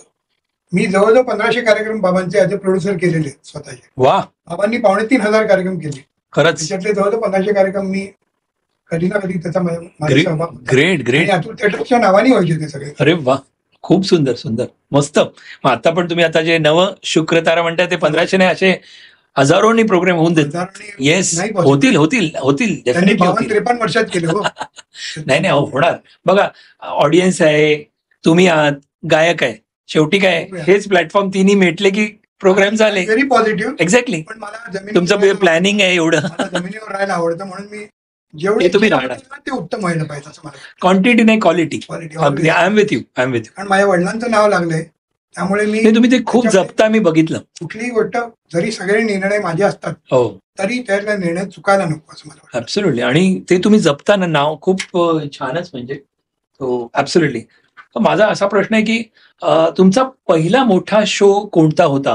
What was the first big show you ever manage? अपने सबसे पहला बड़ा शो कौन सा किया था? मेरे देखा जाए तो मेरी कंपनी के मैंने काफी शोज किए हैं. ओके. आज करीब करीब 12-13 साल में 350 शोज के करीब पहुंचे हैं. Very nice. Which is not a small thing. Absolutely. मेरे ऐसे छोटे प्रोड्यूसर के लिए बहुत बड़ी बात है वो.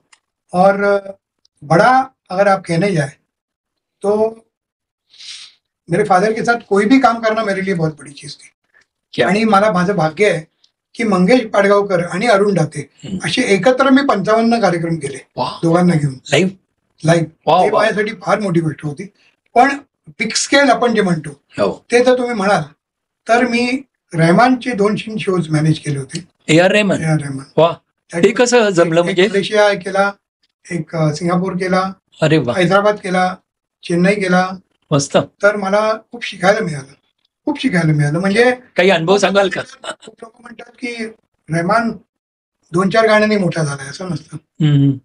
त्या माणसाची मेहनत, मी लकीली काम केलं आणि 1-2 अनुभव तुम्हाला सांगतो प्लीज. की एकदा आमचा हैदराबादला कार्यक्रम होता. ओके. त्याच्या आदल्या दिवशी मी सहारा चॅनलवर काम करायचो. सहाराकडून मी तिथे गेलो होतो मॅनेजमेंट बघायला. ओके. आणि रिहर्सल चालू होती ए आर रहमानच्या कार्यक्रमाची, आमच्या दुसऱ्या दिवशीच्या इव्हेंटची. ओके. हरिहरन आणि साधना सरगम 2 जण एक गाणं गात होते. रहमानची खासियत ही होती की रहमान जे म्युझिशियन्स त्याचे रेकॉर्डिंग मध्ये असायचे ते तेवढेच म्युझिशियन्स त्याचे लाईव्ह शो मध्ये सेम. ओके. त्यामुळे परफेक्शन यायचं बऱ्याच वेळा, हे बघायला मिळायचं. आणि एकदा असंच गाणं म्हणता चंदा रे चंदा म्हणून एक खूप पॉप्युलर गाणं, तर ते गाणं म्हणता एका म्युझिशियननी काहीतरी थोडीशी गडबड केली. तर ते कळल्यानंतर हरिहरननी रहमानला असा हात केला की okay Rahman, don't worry, I have understood. रहमाननी सांगितलं नाही, रिहर्सल बंद करू. रिहर्सल बंद पाडली आणि ते गाणं पुन्हा घ्यायला लावलं. तो म्हणाला की अगर रिहर्सल में गडबड होती है तो प्रोग्राम में भी हो सकती है. वाह, तो ये एवढं परफेक्शन पक्की होनी चाहिए.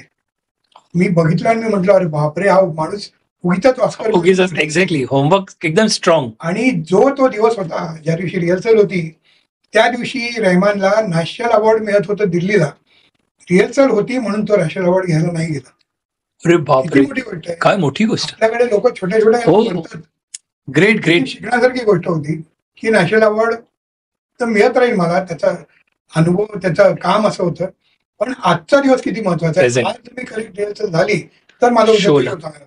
वा मित्रांनो, खरंच या गोष्टीवरून first of all A R रहमानजी नमस्ते.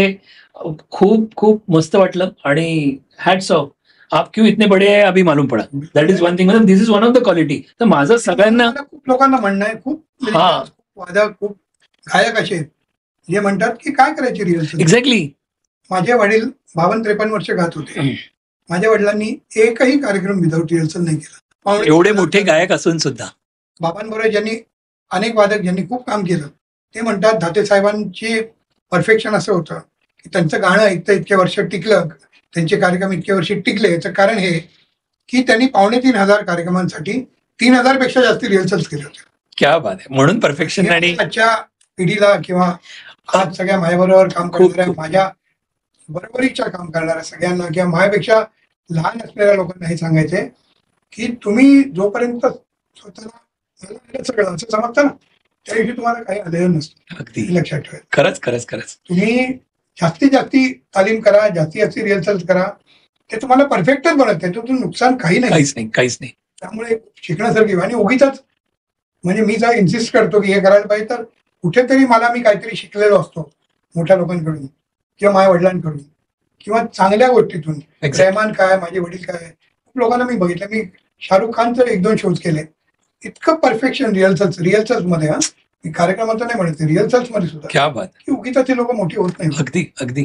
तर हा एक धडा आहे आपल्यासाठी मित्रांनो. तुम्ही कुठल्याही फील्डमध्ये असाल आणि मी हे निश्चित म्हणजे ह्याला अप्रिशिएट करतो आणि तुम्ही पण अप्रिशिएट कराल आणि तुम्ही पण असं वागाल. तुम्ही कुठल्याही तुमच्या प्रोफेशनमध्ये असं आपण रिहर्सल तिथे आपण म्हणू शकतो होमवर्क. कोणाच्याही समोर जायच्या अगोदर किंवा प्लीज डू दॅट आणि त्याचं रिझल्ट तुम्हाला पॉझिटिव्ह राहू शकता. उदाहरण असं आहे, प्लीज सांगा. जेव्हा सारेकाम करत होतो तेव्हा मी बऱ्याच लेट यायचो शूटिंग मधून. तर एकदा असंच काहीतरी 2 वाजता रात्री आलो. तर बघितलं आतमध्ये शिरल्यावर मला हार्मोनियमचा आवाज आला. आत्ता कोण हार्मोनियम, आत्ता कोण बाबा काय करतायत. बरं हिंमत नव्हती विचारायची की तुम्ही आत्ता कसं काय रियाज करताय वगैरे. सकाळी मी त्यांना उठल्यावर विचारलं, म्हटलं काल तुम्ही उशिरापर्यंत रियाज करत होता. मला म्हणाले की काल माझा सकाळचा रियाज झालेला नव्हता आणि तो रियाज व्हायला पाहिजे काही झालं तरी, म्हणून मी ते रियाज करत बसलो. उगीच मोठे नाहीयेत ते. खरंच म्हणजे ग्रेट. बाबाच नाही कोणी. म्हणजे जसं बाबांनी मला सांगितलेलं एक एक्झाम्पल आणखी मोठं की इंदोरला लता मंगेशकर फेस्टिवल असतं प्रत्येक वर्षी आणि लता मंगेशकर अवॉर्ड दिलं जातं. ओके. तर एकदा बाबांचा कार्यक्रम होता आणि त्याच्या आदल्या दिवशी मेहदी हसन साहेबांचा कार्यक्रम होता पाकिस्तानी. मेहदी हसन साहेब गाऊन जवळजवळ 2:30-3 वाजता झोपले असतील आणि बाबांना रियाज करायचा सकाळी, म्हणून बाबा 6 वाजता उठले होते. 6 वाजता उठल्यावर बाबांना मेहदी हसनच्या रूम मधून रियाजाचा आवाज आला सकाळी, जेव्हा की तो माणूस 3 वाजता झोपला होता प्रोग्राम संपवून. म्हणजे विचार करा की असे लोक जगतात, असे लोक तर टिकतात. खरंच खरंच खरंच. तो माणूस 3 वाजता झोपला असेल आणि त्याच्यानंतर तो 5 वाजता उठून रियाज करायला बसला असेल की आज पण आवाज करेक्ट लागला पाहिजे, कार्यक्रम असून असो. खरंच खरंच खरं. Great great. म्हणजे तुम्ही सांगितल्यावर माझ्यासमोर असे 2-4 व्यक्तींची काही काही आपण पॉडकास्ट ऐकतो किंवा असं ऐकलं, त्याच्यामध्ये पण मी ऐकलं. आता मला आवर्जून सांगायचं वाटतं, माणिक वर्माजी, त्यांच्याविषयी वंदना गुप्ते आणि मला वाटते राणी वर्मा त्यांची बहीण जी आहे, त्यांनी किस्सा सांगितलेला की आमचं घर शिवाजी पार्कच्या इथे कुठे लहान होतं किंवा काय, आणि तिथे राहत असताना सगळे, तर ते म्हणाले आई सकाळी 3 का 4 वाजता एक मोरी असायची ना, तिथे तंबोरा घेऊन, बापरे माझ्या अंगावर शहारा आला. म्हणजे उगीच ते मोठे नाही आहेत. लताबाईंच्या बाबतीत मला अनिल मोहिल्यांनी सांगितलं की त्यांचं कॉन्सर्ट ठरल्यानं की त्या एक महिना प्रत्येक शनिवार रविवार रिहर्सल करायचं. लता मंगेशकरांना काय करायचं. खरंच ग्रेट. आणखीन काय त्याच्यापुढे आम्ही काही कोणीच, म्हणजे जिकडे सगळं जग नतमस्तक होतं, मी तर म्हणतो, मी तर लीनच होतो त्यांच्या आवाजापुढे. खरंच. पण जग नतमस्तक होतं. त्या बाईंनी हे आपल्याला शिकवून दिलं की रिहर्सल नाही तर कार्यक्रम नाही. खरंच खरंच. म्हणजे मस्तच. Great people. वा, मजा आली मजा आली. म्हणजे तुम्ही सांगितलं. मी पुढे काही फोटो राऊंड मध्ये काही प्रश्न घेणार आहे. मी आता माझ्या मनामध्ये आलेले ते प्रश्न विचारणार, पण ते आपण फोटो राऊंड मध्ये घेऊ. तर मला एक विचारायचं आहे की any moment where you thought this won't work, किंवा कोई ऐसा पल जब लगा की अब सब खत्म हो गया, असं कधी वाटलं का की बाबा आता सगळं संपलं? तुम्ही आता एवढे प्रोग्राम करता किंवा काही असा काही अनुभव? प्रोफेशनली नाही वाटलं कधी. नाही ना. Very nice. पण माझे वडील ज्या दिवशी गेले त्या दिवशी असं वाटलं द वर्ल्ड हॅज स्टॉप्ड. अरे रे, खरंच. That was the moment I felt. आता मी काय करू पुढे. मी तो इंटरव्ह्यू तुमचा बघितलाय. म्हणजे खरंच, म्हणजे माझ्यासाठी that was the end of life. त्यांचं जाणं म्हणजे, मी ते आजारी पडले, ते खूप त्रासामध्ये होते, सगळं होतं, पण एखाद्या व्यक्तीचं असणं आणि नसणं मधला जो फरक असतो तो मी अनुभवला. हो. की माझे वडील कधीतरी असं होणार हे कळत होतं, पण ते कधीतरी ज्या दिवशी झालं त्या दिवशी मी ब्लँक होतो. म्हणजे मला काही सुचलं नाही अनेक दिवस की मी आता, म्हणजे त्यांचा सपोर्ट हा फक्त फायनान्शियल होता असं नाही. आपण म्हणतो ना की आई वडील असणं आणि आई वडील नसणं ह्याच्यात फरक. एक वरती असं छत सारखं वाटतं. ते शब्द बरोबर आहे. म्हणजे आता आपले आई वडील गेल्यानंतर ना, ते असं वाक्य ऐकलेलं आहे कोणाकडून, पण असं जेव्हा स्वतः बाबतीत होतं त्यावेळेला रिअली असं फील होतं. माझ्यासाठी ही वॉज एव्हरीथिंग. म्हणजे मी म्हटलं ना, मी आधी देवाला नमस्कार करायच्या आधी माझ्या वडिलांना नमस्कार. He is everything for me even today. आणि त्यामुळे असं वाटलं आज जग इथे थांबलं. 6 मेला त्यांचा वाढदिवस असायचा आणि 6 मेला ते गेले. तर त्यामुळे 2018 सालची वेळ.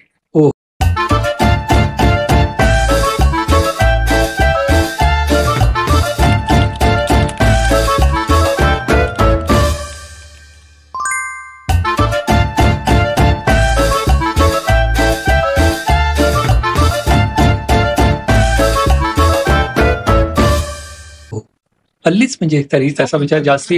हो, 7 वर्ष. खरंच. त्यामुळे माझ्यासाठी काम कधी थांबलं नाही. काम करत राहिलो. आणि माझ्यासाठी काम इज नॉट मनी. पैसे आहे तो जगायला लागतात, पण तुम्हाला जर आनंद मिळाला तुमच्या कामातून, ती सगळ्यात मोठी पुंजी असते. Great great. आणि तुम्ही तिकडे सांगितलं, पण मी त्या ह्याच्यामध्ये बघितलं की आदल्या दिवशीपर्यंत गाणं ऐकत होते. मंदार काहीतरी तुम्ही बऱ्याच वेळा यायचा. मंदार आपटे त्यांना गाणं ऐकवायचा आणि त्यांची दोघांची वेगळी मैफिल चालायची. अच्छा. कारण हे ठरलेलं होतं की आता मंदार नवा शुक्रतारा गाणार. ओके. आणि त्यांना अल्झायमर झालं होतं बाबांना.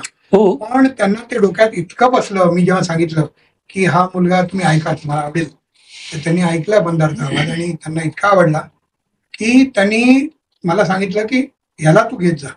कारण त्यांना माहिती होतं आपला पोरगा तर काही गात नाही, त्यामुळे कोणीतरी गावंच लागणार गायला म्हणून. म्हणून त्यांनी मंदारचा आवाज ऐकल्यावर ही अप्रूव्ड इमिजिएटली. कुठलं गाणं त्यांनी शेवटचं ऐकलं बाबांनी? या जन्मावर या जगण्यावर शतदा. काय बघा, म्हणजे ते रिलेट. ग्रेट. म्हणजे कसं मंदार आणि बाबा एकत्र जेव्हा बसायचे तेव्हा बरेच वेळा त्यांची अशी छोटी खाणी मैफिल चालायची. अच्छा. त्याच्यात मी पण नसायचो, कोणीच नसायचं. पण इतका आनंद मिळायचा बाबांना की माझी गाणी आता कोणीतरी पुढच्या पिढीतला गातंय हा त्यांच्या आनंद, चेहऱ्यावरचा आनंद दिसायचा. वा. आणि त्यांच्या प्रत्येक छोट्याखानी मैफिलीचा एंड वॉज या जन्मावर या जगण्यावर. वा. मंदार नेहमी शेवटचं गाणं ते म्हणायचं. मस्त. आणि या जन्मावर या जगण्यावर हे बाबांचं गाणंच नाही, त्यांची वे ऑफ लाईफ होतं. ते गाणंच अर्थ खूप मस्त. गाणं जगले ते आयुष्यभर नेहमी हे गाणं. त्यामुळे बाबा या जन्मावर या जगण्यावर मंदारने गायला सुरू केली की ते पण गायला लागायचे ते गाणं. तो गाणं सगळं गेलेलं होतं. अच्छा. तरी त्यांना असं वाटायचं की नाही हे माझं कुठेतरी माझं गाणं आहे. वा वा वा, ग्रेट. त्यामुळे तो अनुभव मी घेतलेला आहे. खूप खूप छान. तुम्ही किती ते पल म्हणतो हिंदीमध्ये आपण वेळ म्हणू शकतो किंवा ती movements is the right word, ते तुम्ही किती मिस करत असाल आता मी समजू शकतो. म्हणजे बाबांचं असणं नसणं ते आहे, पण मला असं वाटतं या घराण्यानी किंवा वडिलांनी आम्हाला सगळ्यात मोठी देण कुठली दिली असेल ती मी न गाता सुद्धा मी सांगू शकतो की स्वरांचं देण. आम्हाला कान तयार केले आमचे, खरंच तृप्त केलं कान तयार करून. लताबाईंचा स्वर जेव्हा लागतो तेव्हा असं वाटतं यार ठीक आहे आपण नाही देवळात गेलं तरी चालेल.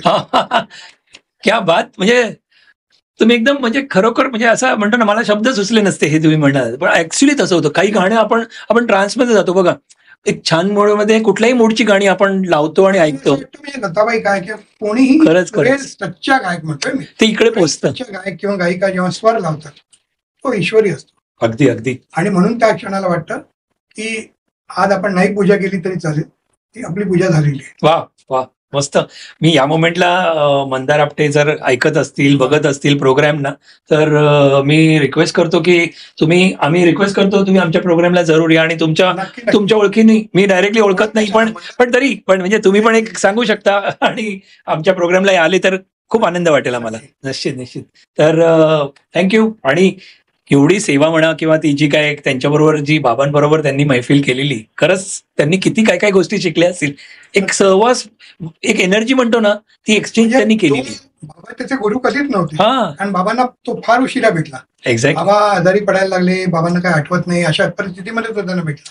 पण तरी मला नक्कीच खात्री आहे की तो त्यांच्याकडून काही गोष्टी अशा शिकला असेल. एक्झॅक्टली. बाबांची गाणी गायला सगळ्यात पहिली गोष्ट तुम्हाला ही लागते, तुमचा स्वर स्वच्छ असावा. अगदी. सच्चा सूर पाहिजे. खरंच. सूर लागतो नाही तर तो सच्चा सूर लागतो की नाही हे फार महत्वाचं आहे. आणि तुम्ही माणूस म्हणून आतमध्ये किती चांगले आहात ते कनेक्ट होतो ना आपण नंतर. तर तुम्हाला अरुण दासांचं गाणं जमू शकतो. वा वा, खरंच मस्त. पण आता याच्याबरोबर की how do you pick the right artist for your show? आता तुम्ही एवढे शो करता तर योग्य कलाकाराची निवड कशी करता? कारण तुम्ही खूप जणांना चान्स देणं म्हणणं मला माहित नाही बरोबर आहे की नाही, पण एक प्लॅटफॉर्म असतो, त्यांना पण पाहिजे असतं चांगले गायक. आणि नेहमी म्हणतो की तो चान्स वरच्यानी तयार केलेला असतो, ते फक्त कलाकार माझ्याकडे येत जातात आणि ते काम होत जातं. तुमचा स्वभाव, तुमचा कॉन्सेप्ट जेव्हा ठरतो की तुमचा आज लता मंगेशकर यांचा मी मराठी चित्रपट संगीतावर आधारित लताबाईंचा फक्त एकच कार्यक्रम आहे, तो आम्ही करतो, आणखीन कोणी नाही ना. कोणी करतो. तुला दंडवत नावाचा तो कार्यक्रम. राईट. तर त्याच्यासाठी मला असं वाटतं की तुम्हाला कुठली गाणी आहेत हे बघावं लागतं, आधी काय कॉन्सेप्ट आहे हे तुम्हाला क्लिअर व्हावं लागतं आणि मग त्या हिशोबाने तुम्ही कलाकार निवडायचे असतात. नेहमी तुमच्या प्लॅनिंगचं खूप इथे मदत होत असेल, जे तुम्ही कारण शिकलात ते पूर्ण. कितीही मार्केटिंग केलं, किती फंड उभे केले, तुम्ही गळे कसे आणणार? करेक्ट गळे जे तुम्हाला पाहिजे. अगदी ते मिळणं फार गरजेचं. आणि ते पूर्ण होतं ना, तो प्रोग्राम मग पूर्ण होतो तो ऍक्च्युली. काय होतं की तुम्हाला लोकांना ऐकवायचं असतं, तुम्हाला घरामध्ये मैफिल करायची नसते. बरोबर. तर तुम्हाला कोणाला काय आवडेल हे जसं कमर्शियली माहिती असतं, बरोबर, म्युझिकली पण माहिती असतं. हो, कुठलं गाणं कधी पाहिजे, आणि त्यांनीच प्रोग्राम तो पूर्ण कम्प्लीट होतो. नाहीतर आपल्याला कधी दिसतं बघा की काहीतरी समोरचे ऑडियन्सना काहीतरी मिसिंग वाटतं, जर ते कनेक्ट बरोबर नसेल, तो फ्लो बरोबर नसेल तर ही पण एक कला आहे. म्हणजे ही तुम्ही जे आज एवढे प्रोग्राम्स करताय, तुमच्या प्लॅनिंगचा प्लस तुमच्या इंटरनल म्हणजे तुमचं स्वतःचं नॉलेज जे आहे ते खूप उपयोगी. चांगले कलाकार मला मिळत गेले आणि म्हणून माझा प्रवास आतापर्यंत तरी सुखकर झाला. वा. आणि असेच राहणार. तर tell us some funny incident with A.R. Rahman और ब्रायन ॲडम्स आहेत का असे काही, किंवा आणखीन तो एक अनुभव सांगितला सुद्धा. आम्ही श्रीलंकेला ब्रायन ॲडम्स कोण म्हणजे आपल्या ऑडियन्ससाठी माहिती असतील, पण तरी मोठं नाव आहे अमेरिकेत. एक्झॅक्टली. पण फार मोठं. आणि मी खूप अनुभव टेलिव्हिजन इंडस्ट्रीमध्ये, थोडंफार फिल्म इंडस्ट्रीमध्ये काम केल्यामुळे मैं आपको बता दूं येस की जितने नाटक हमारे फिल्म के लोग करते हैं उतना नाटक थिएटर आर्टिस्ट भी नहीं करता मतलब। और ये डिफरेंस भी I saw that difference when I saw Bryan Adams coming down into the breakfast table and telling people I will look after my amount, don't worry. नाहीतर एका हिरो पाठी 25 लोक धावत असतात. आपलं हिंदी मराठीमध्ये पण सांगा. जगातलं इतकं मोठं नाव. एक्झॅक्टली. तो म्हणाला त्या मोकळा सोडा, डोंट वरी, मला काही लागत नाही. तो तिथे 4 दिवस होता. त्यांनी तो राहिला 2 दिवस. त्यांनी रिहर्सल केली, त्यांनी कार्यक्रम केले. श्रीलंकेचं सांगतोय मी. हो. आणि तो परत गेला. पण आपल्याकडले लोक आले, हिरो आले ना की वादळ आल्यासारखं होतं. ही कधी हवेची झुळूक येऊन गेली कळलं पण नाही. खरंच खरंच खरंच खरंच खरंच. आणि कलाकार म्हणून ते कुठेही कमी नसतात. खरंच खरंच. आपण कोणीतरी आहोत हे दाखवण्याच्या मागे जे बिचारा कलाकारांचं आयुष्य जातं आपल्या कधी कधी. खरंच उशिरा कळतं काही लोकांना की आपली चूक झाली. ते रिअल कलाकार, सॉरी मी छोटा मनुष्य आहे त्याच्या बाबतीत, पण आणि म्हणून खरोखर जे असतात शब्द आहे रील आणि रिअल, हा फरक आहे त्याच्यात. Reel and real. येस मित्रांनो, रील आणि रिअल याच्यावरती विचार करा. Did any celebrity cancel or walk out of last minute? असं कधी झालं का? शेवटच्या क्षणी शो रद्द करणारा सेलिब्रिटी कोण होता का? असं कधी झालं का? फजिती नाही झालं, कारण माझ्या वडिलांची थँक गॉड. पण एक जे मी तुम्हाला मगाशी किस्सा सांगितला अंताक्षरीचा, हो, Nitin Mukesh, I think that was a बून टू सोनू निगम, की नितीन मुकेशनी मी येणार नाही म्हणून सांगितलं, पण तिथे सोनू निगम आला. आणि पुढचं, आणि त्या सोनू निगम त्या न्यू इयर स्पेशल एपिसोड मध्ये आल्यामुळे त्याचे सगळे न्यू इयर्स त्याच्यानंतर चांगले झाले. याला पण एक आपण देवी देणगी म्हणू शकतो ना, जे काय होतं ते अच्छे केली असं म्हणायचं. So nice. वन बॅकस्टेज, असं काही बॅकस्टेज गोंधळ जो कधी विसरता येणार नाही. थोडे मजेदार, आपल्या ऑडियन्सना पण काही किस्से खूप असतील तुमच्याकडे, पण एखादा कुठला आठवत असेल का या मोमेंटला बॅकस्टेज किस्सा? त्या मनाने फार करेक्ट असतं आमचं सगळ्यांचं, आणि म्हणून मी टेक्निशियन चांगले वापरतो, म्युझिशियन चांगले वापरतो. फार असं कधी झालेलं नाहीये ऑन स्टेज. कधी मजा म्हणणं चुकीचं, फजिती. तुम्हाला एक असं सांगेन, हो, जो माझ्या आयुष्यात कधी घडेल असं वाटलं नव्हतं. ओके. नवा शुक्र तारा, हे तुम्हाला कल्पना आहे माझ्या वडिलांच्या गाण्यांचं. हो. आम्ही दिल्लीला, जयपूरला असं ती पूर्ण टूर केली, आणि तिसरा कार्यक्रम आमचा नोएडाला होता. ओके. नोएडाला आम्ही पोचल्यानंतर त्या ऑर्गनायझरनी मला सांगितलं की मराठी कार्यक्रम तो आम्हाला याच्यातही नाही. नवा शुक्र तारा आणि मराठी माणूस आहे तो, आणि बघतो तर काय, म्हणजे माझे वडील सुद्धा वरतून हसले पण असतील, आणि आय एम शुअर नाराज पण झाले असतील त्या दिवशी. त्यांनी नवा शुक्र ताराचं नाव नया शुक्र तारा असं बोर्ड लावलं होतं. मला त्या दिवशी नवीन आमच्याकडे मराठी गाणं चालतच नाही. आमच्याकडे सगळे नॉन मराठी, गणपतीतला टाइम, गणपतीत नॉन मराठी लोक येतात दर्शन घ्यायला, कार्यक्रम ऐकायला, तर तुम्ही सगळी हिंदी गाणी म्हणा असं म्हणायचं. लकीली मंदार सारखा गायक होता की ज्याची हिंदी गाणी पण तयार होती बरीच. आणि त्या दिवशी आमच्याकडे फक्त 2 वादक होते, एक तबलावाला अमेय ठाकूर देसाई म्हणून, हो, आणि मस्त सागर टेमगरे म्हणून कीबोर्डिस्ट. हे 2च जण होते. तर करायचं काय, तर त्यांना बसवलं.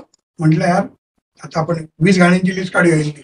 रफी साहेब, तरत मेहमूद, जेवढे मंदारला सूट होतील फिमेल सिंगर, एक्झॅक्टली, मनीषा निश्चल म्हणून होती, तिला खूप गाणी येत होती, लताबाई अशा. ओके. पूर्ण प्रोग्राम आम्ही हिंदी नया शुक्र तारा नावाखाली केला.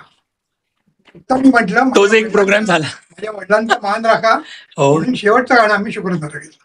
क्या बात आहे. म्हणजे लोकांना नवीन आयुष्यात कधी झालं असेल असं मला वाटत नाही. खरंच हो. पण मराठी कार्यक्रमासाठी गेलो, त्यांनी न सांगता मला नवा शुक्र तारा नया शुक्र तारा करून टाकलं. पण मला आलेल्या मराठी लोकांनी आम्हाला सांगितलं की अहो आम्ही तुमचं नाव ऐकून आलो होतो. मी तेच म्हटलं, अगदी आम्हाला नवा शुक्र तारा ऐकायचं होतं. त्यांना ऐकायचं. आता आय एम सॉरी, म्हणून त्या अशा लोकांसाठी मी ते एक तरी गाणं घ्यायला लावलं मंदार. खरंच यार प्लीज, पण शेवटचं गाणं हे घेऊया. वा, हे काहीतरी नवीन किस्सा. म्हणजे पण तो एकदाच झाला असेल ना, त्याच्यानंतर तुम्ही विचारलं असेल आता ऑर्गनायझरना. बाहेरचे कार्यक्रम जेव्हा येतात तेव्हा खूप नीट विचारतो, मराठी कार्यक्रम आहे तुम्हाला माहिती आहे ना, गाणी आहेत माहिती आहे ना, एक्झॅक्टली, तरच करतो कार्यक्रम. खरंच कधी कधी आपण हिंदी करू ना, आपण असं थोडी आहे. बरोबर, पण मराठी नावाखाली हिंदी कार्यक्रम झालेला मी नाही बघितलं. बरोबर. आणि माहिती नसतं ना. आता तुम्ही विचारल्यानंतर आता पण एक लेसन झाला की बाबा तुम्हाला माहिती आहे ना मराठी नव शुक्र तारा म्हणजे हा प्रोग्राम, हे गाणी असतात. हिंदी पाहिजे तर मग आपण वेगळी करू. त्याने गृहीत धरलं. गृहीत धरलं आपण कधी कधी. म्हणजे हे एक लेसनच आहे. लकीली असे कलाकार होते माझ्याबरोबर ज्यांना हिंदी येत होतं. क्लासिकल आर्टिस्ट असते तर मी काय केलं असतं. आणि मंदार वर्सेटल ऍक्टर म्हणजे आर्टिस्ट आहे गाण्यामध्ये, ऐकले मी. जस्ट एक आता पर्सनल प्रश्न की व्यस्त करिअर मधून तुम्ही घरासाठी वेळ कसा काढू शकता का, काढायला मिळतो का? एक ठरवतो की आपली एवढे महिन्याला एवढे कार्यक्रम आहेत, एवढे इव्हेंट्स आहेत, त्याच्या व्यतिरिक्त जर मी काही काम नसेल तर मी गप्प घरी बसले. Time management, planning. घरी बसले. घरच्या लोकांसाठी वेळ देणं याच्यापेक्षा तुम्ही किती वेळ बाहेरच्या जगासाठी आणि किती वेळ बाहेरच्या कामासाठी द्यायला पाहिजे हे तुम्हाला ज्याविषयी कळतं तेव्हा तुम्ही घरच्या वेळ देऊ शकता. वा वा वा, मस्त सांगितलं. मग ह्याच्याबरोबर एक पर्सनल साठी तुम्ही वेळ देऊ शकता का, म्हणजे आणि काय करता त्यावेळेला? म्हणजे हा प्रश्न इथे नाही आहे, पण भाग्यवान आहे की मी बाहेर जाऊन सुद्धा गाण्याचं काम करतो आणि मला जेव्हा काम नसतं तेव्हा मी घरी बसून गाणी ऐकतो. वा वा वा, असे एन्जॉय करतात गाणी ऐकतो. काही नवीन कॉन्सेप्ट. आता माझं पावसाळ्याचं काम नॉर्मली हे असतं की 2 महिने खूप आपल्या महाराष्ट्रामध्ये, इंडियात सगळीकडे खूप पाऊस असतो. त्यामुळे मग आता येणाऱ्या 6 महिन्याचं काय प्लॅनिंग, त्याची काय कार्यक्रमाची, मग गाणी ऐका खूप.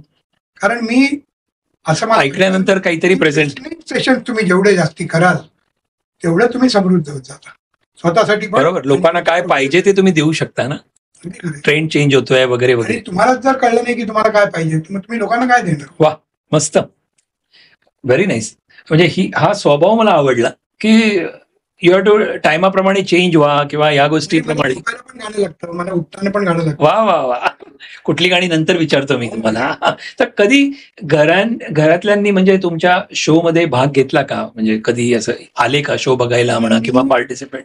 कधी तसा सहभाग असतो.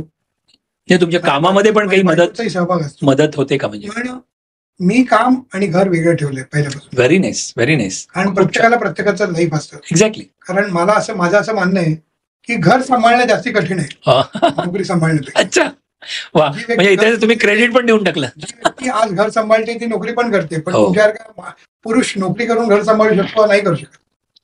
क्या बात. Salute to them. So nice, so sweet of you. बघा, टाळी कुठून आली बघितली ना. आम्ही पण सांभाळतो. म्हणजे मी तुम्हाला ऍग्री करतो आणि खरंच आहे, ऍक्च्युली आपण बिंदास काम करू शकतो ही गोष्ट. आता एक माझे वडील जन्मभर त्यांनी जॉब पण केला. म्हणजे खूप कमी लोकांना माहितीये की बाबा was a textile engineer and he retired as the vice president of Birla textile division. काय म्हणताय? हो, येस.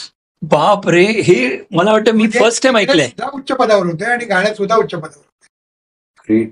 मस्त, फार कमी आहे आपल्याकडे, नाही आहे जवळजवळ एक्झाम्पल. खरंच 35 वर्ष नोकरी केली आणि 55 वर्ष गाणं केलं. वा. पण तुम्ही जस्ट आता म्हणालात की MIG क्लबच्या इथे तुमचं अगोदर घर होतं आणि नंतर MIG मध्ये, आणि नंतर तुम्ही तिथे वेस्टमध्ये. तर हा कुठला इयर असेल, काही कल्पना आहे का? अराउंड 79-80. मस्त, म्हणजे खूप टाइम त्या बाजूला तुम्ही होतात तिथे. वा वा वा, खूप छान. तुमचं कसं मग बालपण होतं त्यावेळेला तिकडचं? म्हणजे कमाल धमाल कमाल. मला उशिरा कळायला लागलं की आपले वडील इतके मोठे गायक आहेत. उशिरा कळलं, पण अभिमान होता त्यांचा. आजही जेवढा आहे तेवढाच होता की तेव्हा अक्कल कमी होती त्यामुळे कळलं नाही. त्यामुळे काही गोष्टी अशा घडल्यात त्या काळात की माझे वर्गमित्र मला सांगायचे, अरे बाबांचं ते गाणं म्हणणं जरा भातुकलीच्या खेळामध्ये किंवा हे म्हणणं. आणि मी म्हणायचो का, कारण आपल्याला गळा नाहीये ही अक्कल नव्हती. त्या दिवशी ती अक्कल आली त्या दिवशी बंद केलं. जे काही म्हणायचो तो मूर्खपणा पण बंद केला. हे तुमचा हंबलनेस आहे. आम्ही आता तुम्ही सांगा, आम्ही पण गाणं म्हणतो का सांगा, बाबांची गाणी आम्हाला येत नाही तरी पण म्हणतो, कारण एवढी आवडतात. तुम्हाला आवडो न पण मी गाणं म्हणतो. ही चूक सुद्धा कधी झाली नाहीये. मला इतकं माहितीये की माझा गळा इतका वाईट आहे की मी बाथरूम मध्ये पण नाही गायलो. पटत नाही, पण तरी आता तुम्ही म्हणताय तर मी हो म्हणतो. बाथरूमवर अन्याय कशाला करायचा? लोक म्हणतात बाथरूम सिंगर, तर आम्ही बाथरूम सिंगर, तुम्ही ते पण नाही म्हणताय. आणि गाण्याचे प्रोग्राम, बाबा गाणारे, घरात गाणं, तुम्ही त्याच्यानंतर रात्री झोपताना गाणं पाहिजे तुम्हाला. वेगळेलो आहे संगीताने की मला स्वतःला काही गरजच नाही. कुठेतरी बाहेर येते. अवेलेबल आहे मला तेव्हा माझ्याकडे जगातलं बेस्ट गाणं आहे आज आपल्या ह्या गॅजेट यंत्रामुळे. अगदी आपल्याकडे काय नाहीये. मस्त, तुमचं उत्तर आवडलं. मी पण कधीतरी असं द्यायला पाहिजे आता उत्तर. खरंच. मोठ्या कार्यक्रमात आर्थिक धोका कसे हाताळता, आणि तुम्हाला कधी असा धोका आला का, म्हणजे फायनान्शियल लॉस वगैरे? मी जाणून बुजून बऱ्याच वेळा आपल्याला लॉस होणारे माहिती असताना गेलोय, जाणबुजून गेले. कारण ते मला प्लॅनिंग तुम्ही करत होता तरी सुद्धा सेटलमेंटचा टाइम होता माझा, की मला सेटल व्हायचं आयुष्यामध्ये, मला सेटल व्हायचं माझ्या कार्यक्रमांमध्ये, आणि तरी आपल्याला करायचंय. मग आपण चला कमी प्रॉफिट, नो प्रॉफिट अशामध्ये सुद्धा काम केलेलं आहे. पण ह्या सगळ्या बेसवर आज मी उभा आहे पूर्णपणे. ते फाउंडेशन एंटरटेनमेंट सुरू झालं तेव्हा आय रिमेंबर, आज कुठलाही कलाकार माझ्या मागे उभा राहणार नाही अशा टाइम मध्ये धनश्री लेवे नावाची व्यक्ती माझ्या मागे उभी आहे. ऐकले, धनश्री लेवे आज खूप मोठं नाव आहे, खूप छान मोठं नाव आहे. म्हणजे असं वाटतं की इतकं चांगलं मराठी, उर्दू, हिंदी, संस्कृत एकत्र बोलणारी व्यक्ती आज हिंदुस्थानात फक्त एक आहे. वा. आणि शी वॉज माय अँकर for around 100 shows that I did till date. क्या बात आहे. आणि त्याने बिलीव्ह, ती अशी एकमेव व्यक्ती आजतागायत होऊन गेली माझ्या वडिलांव्यतिरिक्त, ज्यांनी मला सांगितलं की तू कर कार्यक्रम, जेव्हा पैसे मिळतील ना तेव्हा तू मला दे. आणि असं 10-15 कार्यक्रम मी नाही देऊ शकलो तुला पैसे, पण ती माझ्या मागे उभी राहिली. नाही, ग्रेट ग्रेट. लोक फार म्हणजे मी सपोर्ट आहे तो, माहिती आहे ना, त्याच्यामध्ये या व्यक्तीचा सुद्धा खूप मोठा सहभाग आहे. मला त्यावेळेस जर असा पुश मिळाला नसता तर मी प्रोड्युसर म्हणून कधीच उभं राहू शकलो नसतो. क्या बात. म्हणून माझे काही खूप कटू अनुभव पण आहेत, बट मला असं वाटतं की हे अनुभव सुद्धा लोकांपर्यंत पोहोचायला पाहिजेत. या व्यक्तीने माझ्यासाठी काय केलंय हे सुद्धा पोहोचायला पाहिजे. So nice, so nice, so sweet. I feel की you are made not only by incidences but by good people also. वा.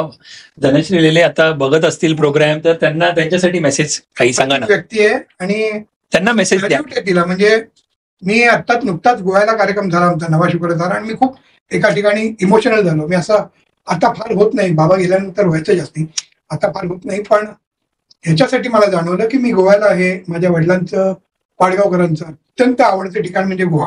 ओके. तुमचं गाव? Yes yes yes, Goa is always favourite. तर अत्यंत आवडतं ठिकाण आमचंही, सगळ्यांचं अत्यंत. खरंच. आणि सडनली रिअलाइज झालं की मी कधी माझ्या वडील असताना हिंमत नाही झाली स्टेजवर एक वाक्य बोलण्याची. मी प्रोड्युसर होतो त्यांच्या कार्यक्रमांचा, पण कधी हिंमत नाही झाली. आणि कसा अचानक मी बाबा गेले आणि बोलायला लागलो. चमत्कार झाले. त्यांनी जे काय केलं ते त्यांनीच केलं. Very nice. बाबा गेल्यानंतर मी स्टेजवर येऊन बोलायला लागलो. ओके. आज मी पूर्ण कार्यक्रमाचं निवेदन करतोय. सगळं श्रेय मी जसं वरतून बाबा हलवत असतील अनेक गोष्टी त्यांना आहे, आणि खाली जे धैर्य मला मिळालं ते धनश्री लेवे. वा, क्या बात आहे. वा वा वा. एवढं पोट भरून कौतुक, आणि सो नाईस. जिथे कौतुक करायला नाही, आणि रिअली म्हणजे मला नावानी माहिती होते छान गायक, पण ही बाजू मला माहित नव्हती. तर धनश्रीजी, तुम्ही आमच्या प्रोग्रामला आलात तर खूप आम्हाला आवडेल. आमचं इन्व्हिटेशन आम्ही कॉन्टॅक्ट करण्याचा प्रयत्न करू तुमच्या थ्रू.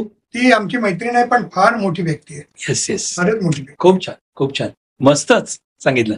पण ह्याच्यामध्ये तुम्ही म्हणालात प्रमाणे की लॉस म्हणजे तुम्ही ओके कमी याच्यामध्ये, पण लॉस मध्ये असं कधी प्रॉफिट नो लॉस, किंवा लॉस मध्ये सुद्धा तसं झालं. चला आपण, आणि कशासाठी की चालू लोकांपर्यंत हे जायला पाहिजे आपण जे करतो वेगळं. बरोबर. आणि त्याच्यासाठी या गोष्टी कराव्याच लागतात असं मला वाटतं. खूप छान. आणि लोकांकडून पैसे घेऊन, मार्केटमधून पैसे घेऊन लोकांना डुबवण्यापेक्षा हे परवडलं. निश्चित 101%. मी ऍग्री करतो.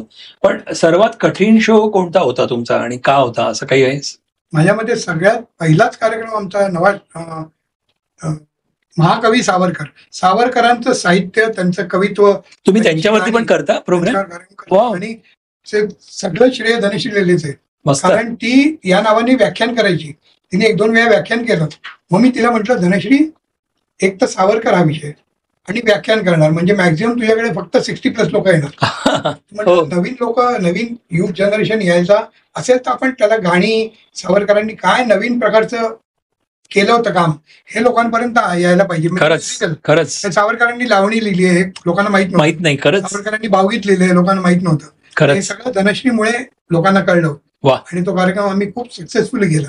काय नावाने असतो तो? महाकवी सावरकर. वा मित्रांनो, महाकवी सावरकर हा प्रोग्राम तुमच्या इथे पण तुम्ही करा. अंदमानला केला. अरे, गव्हर्नमेंट ऑफ इंडिया. ते फोटो पण बघितले असे त्या जेलमध्ये बसलेले फेसबुकवरती तुमचा. अंदमानला केला, गव्हर्नमेंट ऑफ इंडियाने आम्हाला पाठवलं होतं. वा. आणि त्या अंदमानच्या कार्यक्रमाला मी आणि धनश्रींनी ठरवलं की आता आपण महाकवी सावरकर बंद करायला पाहिजे.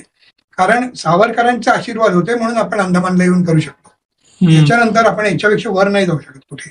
हो, मग आता नाही करत का? आता आम्ही सध्या नाही, Okay. करू शकतो कधीतरी, पण कोणाची जर डिमांड असेल तर होऊ शकेल. शकतो डेफिनेटली. पण आम्ही तेव्हा त्या दिवशी ठरवलं ओके, की I think this is the right time to pause here. बरोबर, छान. ऍक्च्युली कुठे थांबावं हे कळणं पण खूप मोठं, म्हणजे ते लागतं, टाइम जातो. गाण्यामध्ये अगदी पॉज असतोय. एक्झॅक्टली. त्या पॉज मध्ये तुम्हाला जर कुठे पॉज घ्यायचा हे कळलं, आयुष्यामध्ये काय किंवा गाण्यामध्ये काय, अगदी अगदी फार कल्याण होऊ शकतो. खरंच. आता आपण इथे जर पॉज घेतला तर काहीतरी वेगळं वाटेल. तर मला विचारायचं की या क्षेत्रात कधी फसवणूक झाली का तुमची? म्हणजे असे खूप खूप लोक वेगवेगळे तुमच्या अवतीभोवती असतात, तुम्ही असं कसं ओळखणार ना? पैशाचे व्यवहार आहेत, फायनान्शियलीच झाली जी काय झाली ती. हो ना? पण कसे? मी असं मानतो की मला अक्कल नव्हती म्हणून झाली, किंवा मला एक्सपिरियन्स नव्हता म्हणून झाली. समोरच्याला दोष देत नाही तुम्ही. मग अशा वेळेस तुम्ही काय करायचं, मी जसं माझ्या कोणाशी नाही पटलं तर मी त्या व्यक्तीशी बोलणं सोडतो. मी भांडत नाही त्या व्यक्तीशी कधीच. हा तुमचा एकदम मी बोलणं स्वभाव. मी त्या माणसाला तोंड नाही बघत, मी बोलणं सोडतो. खरंच. मग शिक्षा असेल तर ती त्याला शिक्षा आहे, मला नाही. वा, छान विचार, खरंच मस्त. पण आता एक विचारायचं आहे की वो कौन सा ड्रीम शो है जो अब तक नहीं हुआ है? What's your dream event you still want to do? आजवरचा न झालेला तुमचा ड्रीम शो कोणता आहे, असं जर विचारलं तर आहे का काही असं? मेरे सपने बहुत लिमिटेड है. ओके. और मैं सपने देखता हूँ तो सपने भी म्यूजिकल देखता हूँ. इसलिए मैं हमेशा सपनों में रहता हूँ, ओके. की दुनिया में रहता हूँ और म्युझिकल सपने देखता हूँ. मला जे झेपेल तेच मी करतो. मराठीमध्ये आपली खूप चांगली म्हण आहे की मी जपत आलोय की जेवढी चादर तेवढे पाय पसरावं. मी तेवढंच करत आलोय. मला जेवढे झेपेल तेवढंच मी करणार आयुष्यामध्ये. मी फार वरती उडत पण नाही, उडणार पण नाही, कोणाच्या सांगण्यावरून तर अजिबातच नाही. क्या बात आहे, क्या बात आहे. खूप छान. म्हणजे जमिनीवरती पाय म्हणून आहेत. आणि सांभाळून सांभाळून आपण भले हळू जाऊ, slow and steady. Very nice. पण कंपनी कधी आपल्याला हे माणिक एंटरटेनमेंट म्हणा किंवा आणखीन काही तुमचे असे फ्युचर प्लॅन्स आहेत का जे आंतरराष्ट्रीय स्तरावरती तुम्हाला न्यायचे आहेत, असं काही विचार आहे? जगभर माझे कार्यक्रम न्यायचे, प्रश्नच नाही. ओके. जे काय थोडंफार गेलो आम्ही इंडियाच्या बाहेर, पण न्यायचेत, नॅचरली न्यायचेत. दाखवायला नाही न्यायचे. मला कुठलाही कार्यक्रम मी दाखवायला नाही नाही की आपण काय करतोय हे आपल्याच माणसांपर्यंत न्यायला अनफॉर्च्युनेटली कधी कधी 7 समुद्र पार जावं लागतं. बरोबर करायला आवडेल मला. पण बिकॉज कारण काय म्हणतो की माझे काही मित्र, प्रत्येकांचे, सगळ्यांचे असतील आजकाल असं नाहीये, पण आता दुबई म्हणा किंवा आणखीन स्वित्झर्लंड म्हणा किंवा इथे कुठेही गेलं तर आजकाल आहे ना मराठी मंडळ म्हणून असतात आणि तिथे ते खूप असे प्रोग्राम्स, युएसला पण असतात, तर तिथे त्यांच्यासाठी काही तुम्ही? की मला लोकांनी हे समजावं की मला मॉनिटरीली कुठे नुकसान होणार नाही. एक्झॅक्टली. त्यांनाही नुकसान व्हायला नको, कारण ते ऑर्गनायझर असतात. बरोबर. आणि मी काय करतोय हे जर त्यांनी समजून, तुम्ही इतका अभ्यास करून आज माझा इंटरव्ह्यू घेताय, मला आश्चर्य वाटलं की अरे या माणसाला माझ्याबद्दल इतकी कशी माहिती आहे. त्यामुळे म्हटलं भीती वाटते कधीतरी. मी स्वतःला आमची नाही असं काहीच नाही. पण I am very happy. Yes. आणि मला तुमच्यासारखे मित्र भेटले याचा मला आनंद आहे. So nice, so nice. एखादी व्यक्ती आपल्याला समजते, आपला इंटरव्ह्यू घेण्यासाठी का होईना पण आपला अभ्यास करते, फार मोठी गोष्ट आहे. So nice. हे सगळीकडे तुम्ही ना स्वतः महत्व घेत नाही आणि दुसऱ्याला महत्व देता, हे मी बघितलं. आणि मला असं वाटतं की मी एपीएन पॉडकास्ट मध्ये येऊन मी स्वतःला वेगळं काहीतरी आज सांगू शकलो, समजू शकलो, आणि एक वेगळा अतुल लाते मी स्वतः मध्ये बघतोय. वा, पहिल्यांदा घडतं. क्या बात आहे, क्या बात आहे. So nice. हे ऐकायला खूप बरं वाटलं. मी परत तेच सांगतोय की मी आणि पूजा जेव्हा आम्ही भेटलो पण, किंवा आम्ही आता या इंटरव्ह्यूच्या अगोदर पण, हा फ्रँकली लोक पाहतायत आणि ते ऐकत असतील तरी पण आमचे काही मित्रमंडळी आहेत, आउट ऑफ इंडिया आहेत किंवा तिथे आहेत, त्यांना हा मेसेज आहे किंवा आणखीन कोणी ते मंडळामधले असतील तर बघा, खरोखर जी व्यक्ती आहे ना ती, म्हणजे आता तुम्ही तर त्याच्यामध्ये मास्टर आहात या प्रोग्राममध्ये, पण लोकांपर्यंत ते पोहोचायला पाहिजे की तुम्ही ऑर्गनाईज एवढे छान छान शो करता, मंदार जे बरोबर करता, खूप मोठे मोठे आहेत ना. पण मी काय म्हणतोय, आज मी माझ्यासाठी इथे जे बसलेले आहेत ना ते मोठे आहेत, बाकीचे आहेतच, पण चांगलं पण आहे. पण मी इथून म्हणतो की लोकांना असल्यामुळे तुमच्यामध्ये मिठास आहे बोलण्याची. नाही, सगळेच आहेत मोठे, पण मध्ये एक वेगळी मिठास असते. मासे खाल्ले तरी ती मिठास येते. गोयकर आहे का? मला नेहमी असं आश्चर्य वाटतं हो की मासे खाणाऱ्या माणसामध्ये इतका गोळा कुठून येतो, कारण ते खारे पाण्याचे असतात तरी पण गोड व्हायचं.